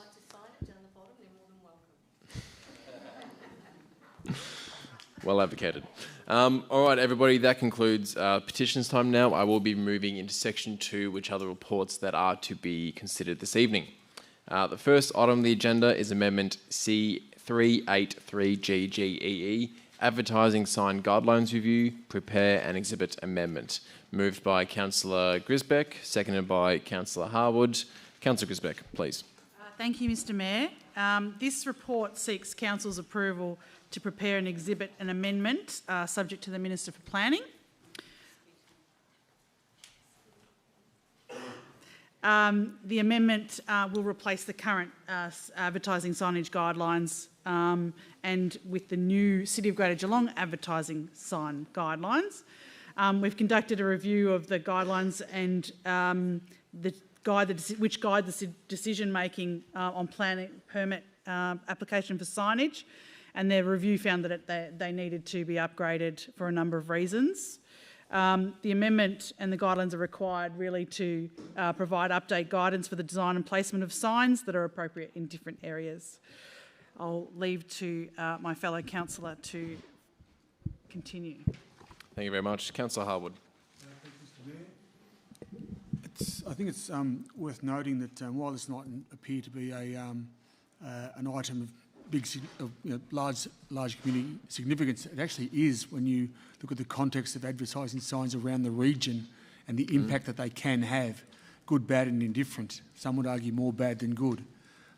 So it is a very sensitive topic, and it also has ramifications for a lot of community organisations. It is one of their main streams of income. So you're trying to balance out community organisations who rely heavily on advertising in different locations against the impact it's having on the community with the pollution of signs. So it's a double-edged sword that we face sometimes as a council, and sometimes trying to relieve the financial stress on community organisations is a tightrope. And this is one area, as I said before, where some organisations can actually get financial advantage with it. But as we're finding out, there's changes in the planning scheme as such. So now's the time to look at what the impact that may have on the community. It's also, I guess, the signage itself can be very subjective as to its true value to the community, with what it's advertising and its actual impact that it has. I'm just making these comments because, as I say, it goes back to what the community expect when they're actually in their own environments, and where they accept the fact that sometimes, advertising signs are literally a blight on our community. So I just make those sort of comments that it's a fine line. It mightn't be the sexiest topic, but it does have impact out in the environment, and it is an issue within a lot of community organisations that will watch with how the amendment is accepted. And I've just got a couple of bugs here. Thank you. Thank you. Councillors care to comment? If not, I'll throw back to... Oh, sorry, Councillor Maloney. That's right. Oh, yeah, I had to... Sorry. Just with regard to this amendment, there is a little component there about major promotion signs, especially electronic signs, and I think that there's been a point of contention in the community about these that potentially needs to be brought to light with respect to traffic congestion, bottlenecking of different major arterial roads, and also the potential for distraction of drivers by electronic signs. So I think that as these are updated, it's worthwhile to note how we want to see our community be lit up or not. If any of you have been to the United States, advertising is prolific and everywhere, and in my opinion, ugly. And perhaps we need to really consider what this rollout looks like in our beautiful borough of Geelong. Thanks. If no other councillors wish to make comment, I'll go back to Councillor Grisbeck to close. This will assist developers and building owners and building tenants and planning permit applicants and residents just to understand what types of signs will be supported and what won't be supported in Geelong. It won't necessarily result in any increased applications for planning permits, but it will just give greater clarity and certainty at this point what our expectations are. What we're not wanting to necessarily achieve is the Champs-Élysées white light kind of signage in Geelong. Thank you. Absolutely. Definitely don't need any more visual pollution. All right, with that, I'll put to the vote. All those in favour? Thank you. All those against? The item is carried. Now, item 2 on the agenda is Amendment C441GGEE 672 to 690 and 692 to 700, Port Arlington Road, Leopold. Consideration of panel report and adoption of amendment. Can I please have a mover in Councillor Mason? And I will second this one myself as the other Ballerine Ward councillor here. Councillor Mason, please. Thank you, Mayor Sullivan. And as you just said, it's to consider the said amendment. This amendment is actually in response to an application on behalf of the owners of 672 and 692 Port Arlington Road in November 21. And that was to rezone those properties from a farming zone to a general residential zone 1. Following exhibition, there were 7 submissions, including 2 objections.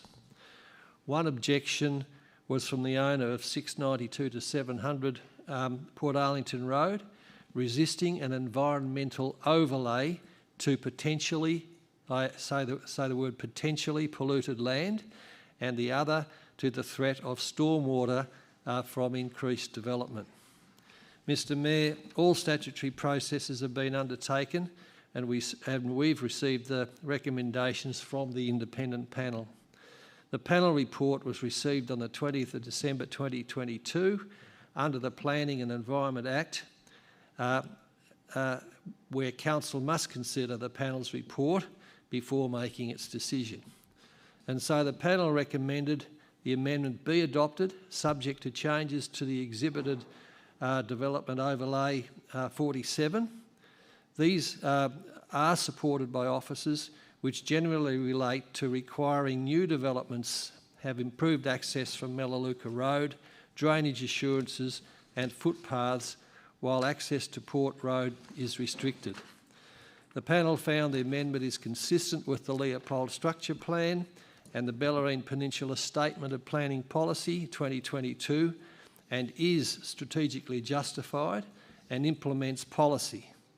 The panel agreed with the Council and Environment Protection Authority position that an environmental audit overlay should apply to the whole of the property 692 to 700 Port Arlington Road, Leopold.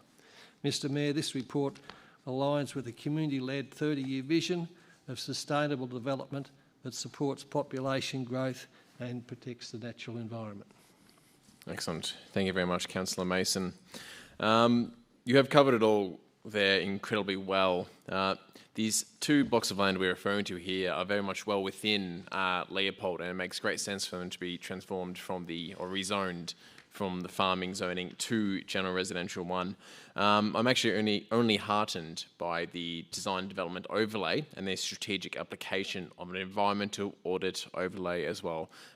These are fantastic measures of protection for these blocks of land, and I think this is a very prudent move to bring that in line and create consistency with the planning of Leopold, so I'm happy to second that.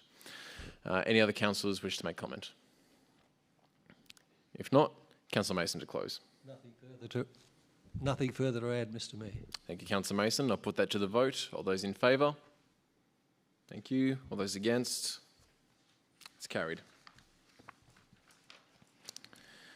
Item number 3 on the agenda is the proposed lease to Amplitel Proprietary Limited, part of Highton Reserve, 95 to 105 Belba Road, Highton. Moved, Councillor Harwood. Seconded, Councillor Maloney. Councillor Harwood. Thank you, Mr Mayor. This is a fairly straightforward application in relation to approve a lease for Amplitel to locate a communications tower in the Highton Reserve. There's an existing one there. This is to basically increase the height of that tower and also create a higher standard of lighting for the NAB male and female footballers down there who play under the AFL banner. The current tower is 20 metres. The application is to increase to 30 metres, co-locating Vodafone and Telstra transmitters and sports lighting. As I say, there's already an existing light there. This is to increase the capacity for communication. It actually is known as a dead spot through parts of Highton through to Warren Ponds. I'm assuming this will assist with those particular communication issues. I'll leave it there at this point. Thank you. Thank you, Councillor Harwood. Councillor Maloney. Thank you, Mayor. Under the lease terms, this will increase the amount of the AFL standard sports lighting available, which is great for safety. I guess it's also a double-edged sword with increasing potential electromagnetic frequencies in the area, but I could talk about that all evening, but probably half of you would fall asleep. I have huge concern for that.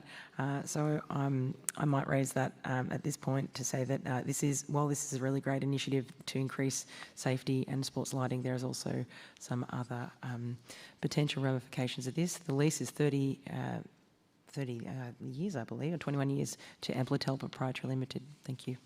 Thank you. Councillors to comment. Councillor Grisbeck. Mr Mayor, I did ask a question during the week, and thank you to Director of Community Life for the answer. The concern that I had here was that 3 of the existing poles were delivered in the 2017-2018 year around the sports lighting, and this tower now will be delivered with the 4th tower. So I just am concerned, and hopefully that we can achieve some uniformity of the lighting across that oval. I don't want necessarily it to be sticking out like a sore thumb where you've got bright lighting in one corner and 3 dull lights around the edge. So I would just encourage officers to ensure that we can get some consistent lighting on that pitch with this particular design. Thank you. Thank you. Any other councillors to comment? If not, I'll put that to the vote. All those in favour? Oh, sorry, my apologies. I have to go back to close. Apologies. Councillor Harwood. Nothing further to add. There we go. We ticked that box. Glad we didn't escape that. To the vote. All those in favour? Excellent. All those against? Noted. The item is carried. Item number 4. Proposed road discontinuance and sale of land abutting 91 Little Myers Street, Geelong. Moved by Councillor Murray. Seconded Councillor Cadwell. Councillor Murray. Thank you, Mr Mayor. Look, this report calls for Council to approve the road discontinuance. It's a small portion of road at the rear of 91 Little Myers Street, Geelong.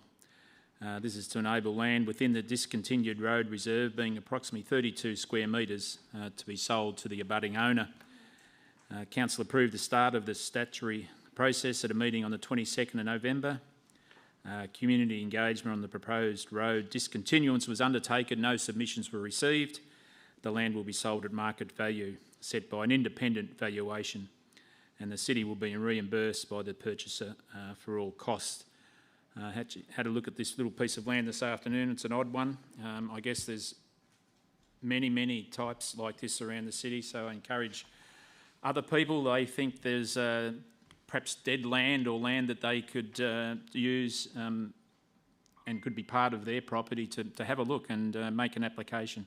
But in any event, this one is a strange one, but it fits in at the rear of 91 Little Myers Street, Mr Mayor. Thank you, Councillor Murray. Councillor Cadwell. Thank you, Mr Mayor. Thank you, Councillor Murray. I think he's covered that quite concisely. I have nothing further to add. Thank you. Any other councillors wish to comment? Councillor Grisbeck. I don't know if I'm being negative Nelly tonight, but I just want to make sure that we say here that we're selling the land to the abutting owner, but it seems that the land has quite a few abutting owners, so I'm just, maybe we can take it offline just to make sure that it is being... Just the one. It's just one. Yeah. But it does butt up against other land, so... Yeah, council land. Council land. Not other owned land. Right. Yeah. Okay. All right. Thank you. Duly noted. Objection withdrawn. Objection withdrawn. Thank you. All right. If any councillors wish to comment, if not, I'll throw back to Councillor Murray to close. Nothing further to add. Thank you. I'll put that to the vote. All those in favour? Thank you. All those against? The item is carried. All right. Item number 6, year-to-date quarterly financial management report, December 2022. Moved Councillor Deputy Mayor Aiken, seconded by Councillor Harwood. Deputy Mayor Aiken. Oh, sorry, did I skip one? Sorry, apologies. I went one overhead. My mistake. Item number 5, getting ahead of myself a bit today. Road discontinuance and sale, Rob Place, Geelong. Moved Councillor Cadwell. Oh, Councillor Murray. Seconded Councillor Cadwell. Councillor Murray, please. Thank you, Mr Mayor. This is similar to the last one, but this is the start of the process for this proposed discontinuance and sale, Rob Place, Geelong. It seeks council approval to initiate the statutory process for the proposed road discontinuance at Rob Lane, Geelong, and the sale of the land within the road reserve. The city's been approached by the adjoining owner to purchase the land to support the development of an adjoining business and property. The adjoining owner is at 2 Bailey Street, Geelong, and 111 to 115 Mercer Street, Geelong. Rob Lane is a sealed road used exclusively by 2 Bailey Street. If approved, the city would commence community engagement and invite submissions, as we have for the last one, to discontinue the road reserve and sell the land, which is 71 square metres. Submission review panel would be appointed to hear any submissions, and they can appear in person or represented. So a further report will come to Council in due time to consider the outcome of that community engagement, Mr Mayor. Thank you very much, Councillor Murray. Councillor Cadwell. Again, I feel that Councillor Murray has quite adequately contributed to that, so thank him for his time. I have nothing further to add. Thank you. Any councillors to comment? Councillor Grisbeck. Now, I look forward to probably the submissions that we do receive, because it is in close proximity to our new Warwick in Niall building. So I would encourage the community to have a look at that with due process. Thank you, Mr Mayor. Well noted, thank you. There's no other councillors to comment. I'll go back to Councillor Murray to close. Nothing further to add. Thank you. I'll put that to the vote. All those in favour? Thank you. All those against? The item is carried. Now on to item number 6. Year-to-date Quarterly Financial Management Report, December 2022, moved by Deputy Mayor Aiken and seconded by Councillor Harwood. Deputy Mayor Aiken. Thank you very much, Mr Mayor.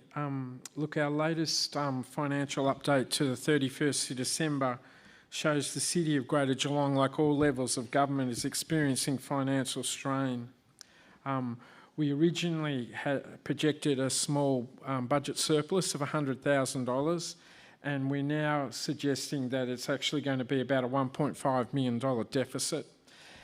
That's on our operating side. And the news doesn't get any better on what we would call our accounting side, which is our non-recurrent position. We had projected a $71.1 million surplus, and we're now looking at a $42.4 million accounting surplus. So that's a $28.7 million deficit.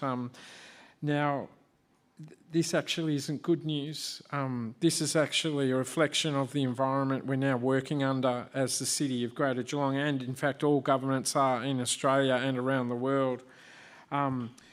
This deterioration of our financial position does reflect the continuing impact that inflation has on us, and the cost for us to actually do our business as a government. It also reflects the wage pressures that we are under to try to retain and also recruit staff to the City of Greater Geelong as well too.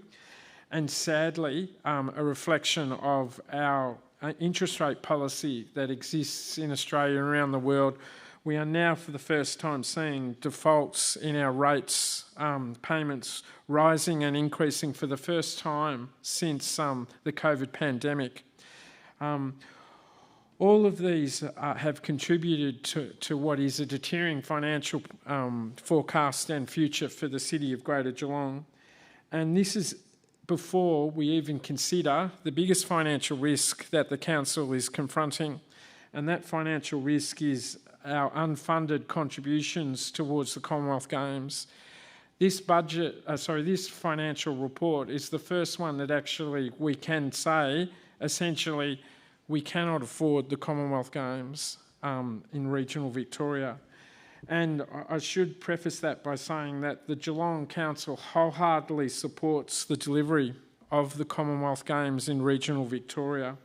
This is a once-in-a-lifetime opportunity for the Council and the community, but our latest financial results do indicate, sadly, at this point in time, we can't afford it.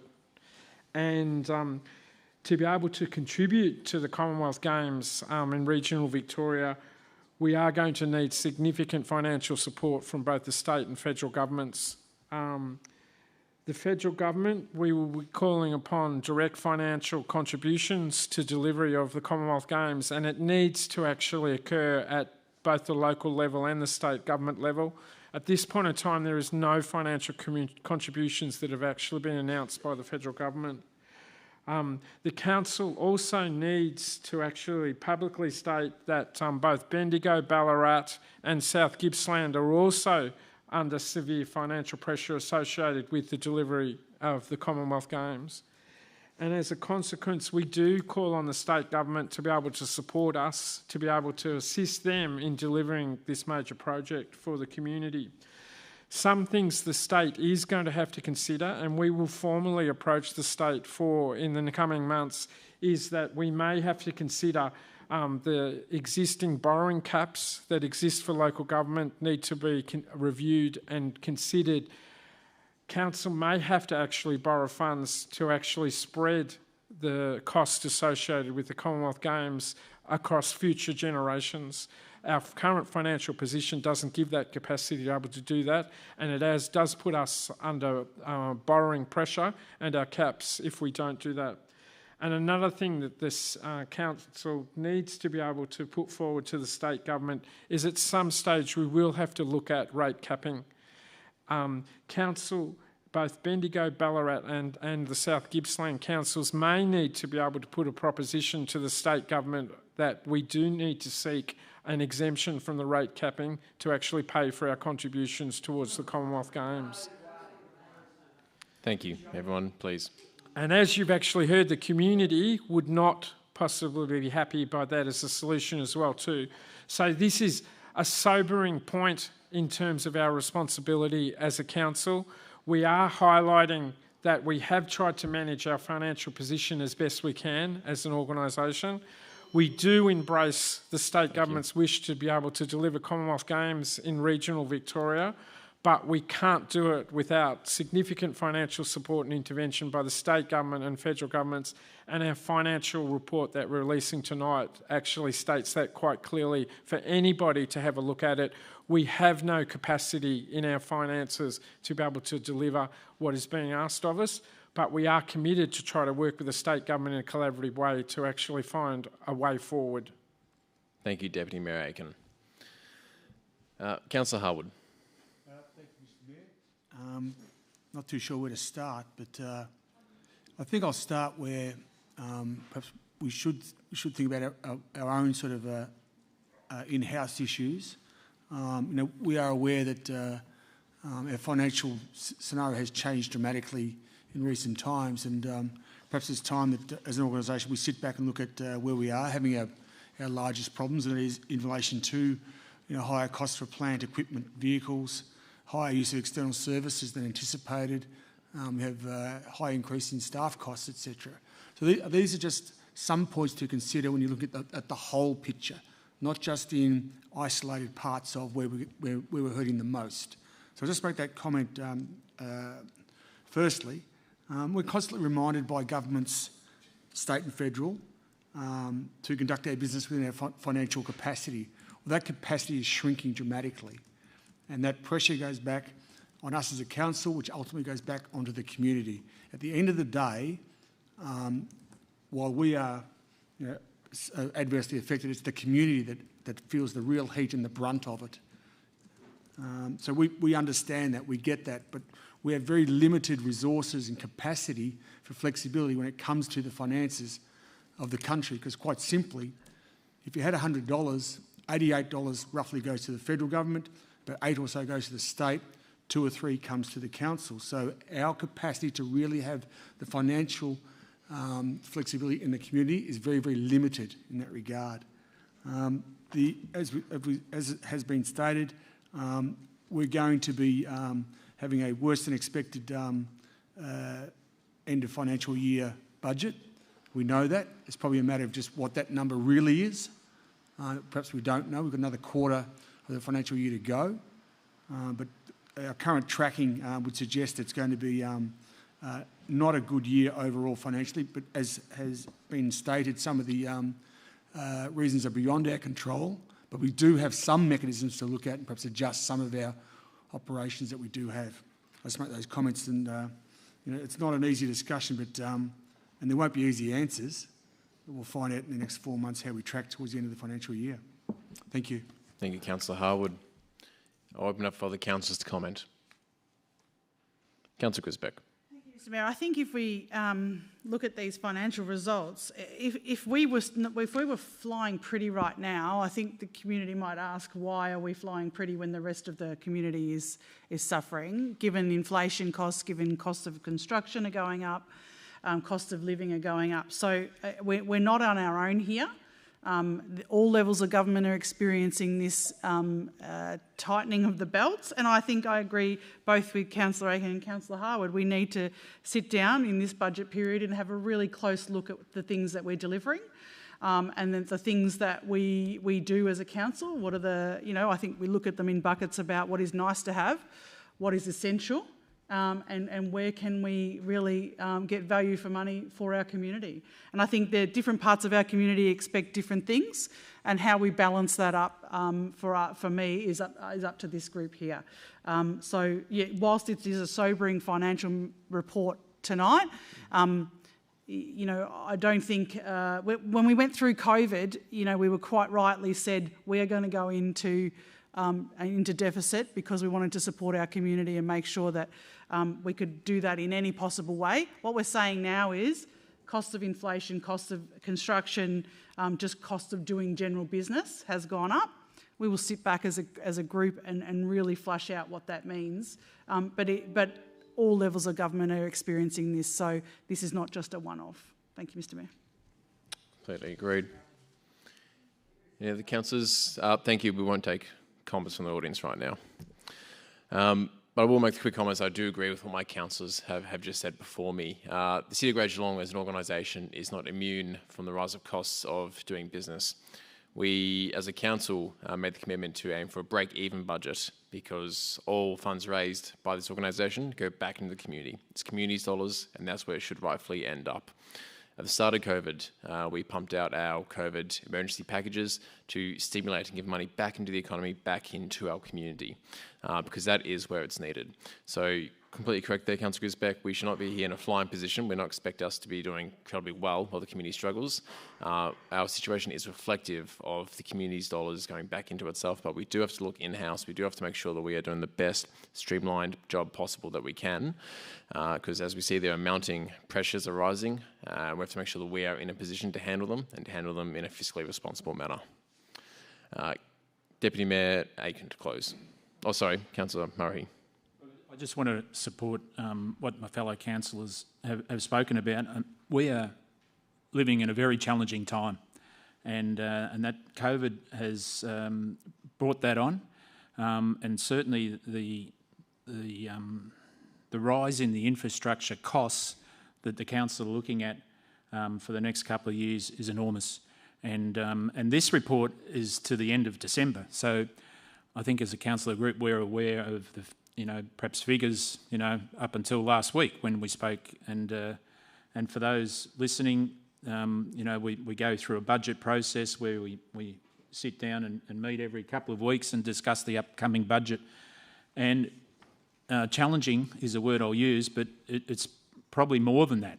In my time of council, 5 or 6 years, this is a budget that the upcoming budget will really challenge us as a group. The commitments we make and the decisions we make in the upcoming budget are going to be very, very important, for the coming years. So there was certainly some statements made by Councillor Aiken, headline grabbing statements, I guess. Whether I don't necessarily agree with those, but it's challenging times. And we really have to be on our game. Thank you, Mr. Mayor. Well said, Councillor Murray. Councillor Mason? Look, I won't speak long, but I'd just like to reinforce the idea that we'll all have to adjust our expectations on what projects we used to think we could implement. We're going to have to review that because of the pressures on our budget. Costs of implementing everything has gone up. And we weren't aware of that a year ago or more. So that's just to alert everybody we're going to have to adjust our expectations. Thank you, Councillor Mason. Councillor Maloney. And thank you to all the councillors who are commenting on this. It's truly, gobsmacking times that we're living in. We thought that we had some bad, events occurring, and we see even more. And we see also, as was wisely put, the rising inflation that we're experiencing, the increases on mortgage stress, which are causing housing prices to plummet, and also rental issues. So everyone's feeling it, and I think that the team have done an incredible body of work to try and manage the ups and downs of the flows of our finances within council, and I utterly commend their management of this, because it could be far worse. In fact, it really could. And I also just wanted to take this time to note that I perceive that this is a part of it, that the stresses that we are feeling, the rising costs of building materials and such that Councillor Mason Murray and Aiken also alluded to, is part of a bigger political strategy that some of us are not at all aware of. It's called the Cloward-Piven strategy, and it's a concept that's proposed back in the 60s of invoking a crisis that would lead to the legislation of universal basic income. So what we're seeing at this point in time is a trigger for that, just in case you're wondering, for those of you watching at home.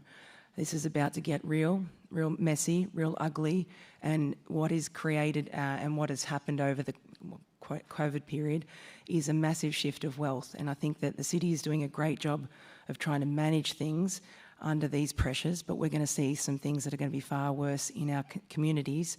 And it's never been a better time for us to plant fruit trees and build community, because what we're trying to do in our beautiful city of Greater Geelong is really commendable in order to manage this amount of money towards our own interests as a collective group. So watch this space, and thanks to the team who really help us to wrangle the costs that are rising under this pressure. Thank you.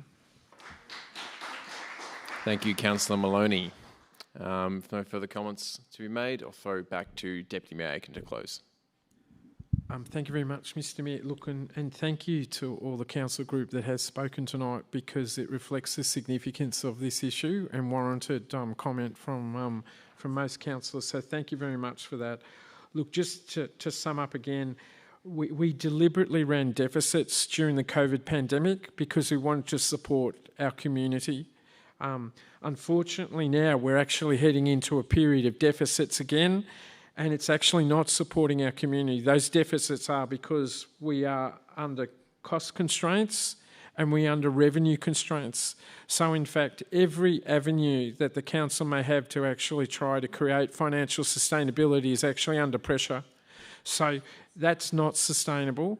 And we do have significant challenges, has been presented the word by other councillors as well too, and we can't do it alone. Essentially, it's the message I'm getting across as well too. The state needs to give us some support, and the federal government does as well too, and we need to collaboratively work together for the cost pressures that are actually being under, and we are not alone as a council as well too. This is actually an industry-wide issue, and an issue that all of us collectively need to be able to address, because deficits are not good for the community and for local government longer term. And we have to address them now before they start blowing out to sizable levels that we cannot control at all. Yep, well said, Deputy Mayor Aiken. With that, I'll put to the vote. All those in favour? Thank you. All those against? The item is carried. Item number 7. Can I please... Councillor appointments to committees. Moved by Councillor Mason, seconded by Councillor Grisbeck. I actually have an amendment to move on this one, as we have the recommendation in front of us needs names added for it. So I have an amendment to change the current recommendation to that Council 1 appoint Councillor Nelson to the Audit and Risk Committee, and appoint Councillor Cadwell Asher, Grisbeck and Mason to the CEO Employment and Remuneration Committee. I'll ask for a seconder, being... Thank you much, Deputy Mayor Aiken. My amendment is just to add in the names on what is the report in front of us right here to meet our legislative requirements, that we do add fill the vacancies that are on these positions or that they need to be reconfirmed by this date and time. These will be the delegates or, the councillors appointed to these committees going forward. Do you wish to speak to as well, Deputy Mayor Aiken? I just wish to say to the community that these are actually two of our most important committees that the council has, and as a consequence, that's why tonight we're actually formally requesting that Councillor Nelson be made delegate of the Audit and Risk Committee, and Councillors Grisbeck, Mason, Asher and Cadwell join the Mayor and myself as Deputy on the CEO Employment and Remuneration Committee. For the community's benefit, we are bringing another report hopefully in March which will allocate portfolios and committees, because there has been a lot of community interest as to what is happening in terms of council's representation in those advisory and community committees and portfolios, and that is intended to bring to the March meeting, but these two are crucial ones that we had to actually make a decision on tonight. Thank you very much. Councillor wish to make comment? Councillor Grisbeck. Mr Mayor, I'm just wanting to clarify maybe with the CEO as to the reason why we're not just, why do we need to have all of the councils that are currently on the committee re-established? So maybe it's a governance question. Sarah, sorry. I just thought we would just be... Because we had a 2-year term and that's expired. Oh, okay. I've got the answer. 2-year term? I'd like you probably to answer if that's all right, Sarah. Thank you.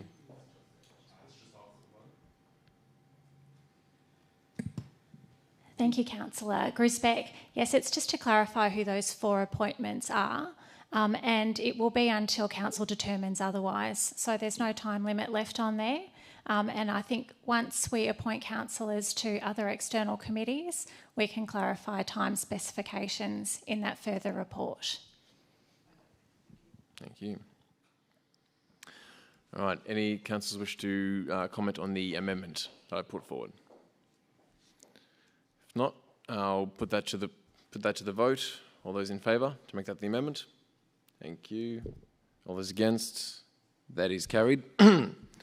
Apologies. Now that has become the substantive motion. Do councillors Mason or Grisbeck wish to speak to it further? No? All good. Any other councillors wish to comment? All right. I have to put that to the vote now again as a substantive motion. All those in favour? Thank you. All those against? That item is carried. Now, item number 8 is the Audit and Risk Committee Charter. That will be moved by Councillor Grisbeck, seconded by Councillor Mason. Thank you. Councillor Grisbeck. Thank you, Mr Mayor. Pretty straightforward recommendation here is to the Audit and Risk Committee have endorsed the updated Audit and Risk Charter via email in January. Recommends that Council adopt the Charter, and that some of the changes are that the quorum of the committee will be 3 members, 2 of whom will be independent members and 1 of whom will be a council member. The chairperson is unable to attend. The committee will appoint an acting chairperson, which is a pretty standard pretty standard clause. The chairperson for the meeting who will be an independent member as well. The change also to the conflict of interest section and just provides further clarity in relation to the updated Local Government Act of 2022. Thank you very much. Mayor. Councillor Mason. Thank you, Mr Mayor. I support the thrust of the motion. There's just one point I'd like to make, and that is a quorum. The quorum that's required does require a council member to be in attendance, and at the moment we have 1 councillor nominated, Councillor Nelson. That'll be myself as well. And the Mayor. Okay. That's the standard. Yeah. Okay, so I'm just also alerting us, though nevertheless commenting, that in the past I was an alternative delegate, and I attended quite a number of meetings on behalf of various councillors, And I'd alert the councillor group generally, we may need to be prepared at some stage to have another councillor available as an alternative delegate. So, thank you. Thank you, Councillor Mason. Any other councillors wish to make comment? If not, I'll throw it back to Councillor Grisbeck to close. Nothing further, Mr Mayor. Thank you. Thank you, Councillor Grisbeck. I'll put that to the vote. All those in favour? Thank you. All those against? The item is carried. Now, item number 9 on the agenda is into section 3, which is a record of informal meetings of councillors. For this, can I please have a mover in Councillor Grisbeck, seconded by Councillor Cadwell. All those in favour? All those against? That is moved. Thank you very much for moving that, Councillor Grisbeck, and seconding it, Councillor Cadwell. And then I'll move on to number 4 now, which is planning delegations. Can I please have a mover for that planning delegations? Councillor Harwood, thank you. Seconded, Councillor Mason. All those in favour? Thank you. All those against? That item is carried. Now moving into section 5, which is the confidential section of the agenda. We have a couple of items for this one. First one being Audit and Risk Committee Summary Report. To move this into confidential session, can I please have a mover? Moved, Councillor Grisbeck. Seconded, Councillor Mason. Thank you. All those in favour? Thank you. All those against? That's carried into confidential. Item number 2 for that is CEO recruitment. To move this into confidential, can I please have a mover? Councillor Murray. Seconded, Councillor Cadwell. All those in favour? Thank you. All those against? That item is carried. Now we are to consider the remaining agenda items in our confidential section of the meeting, as is practice. To move into I will now have to close the meeting to the public to actually do so. So can I please, to move this into confidential, can I please have a mover? Move Councillor Mason, seconded Councillor Cadwell. All those in favour? Thank you. All those against? That is carried. I would like to, both personally on behalf of the council, thank both our virtual members watching in and especially our persons in the gallery here this evening for your participation tonight, for involving yourself, and it's a pleasure to be here in the North, and thank you for coming out to see us tonight. We look forward to seeing you all again soon. Thank you. Good night. Must be getting cold. I'll be back in a minute.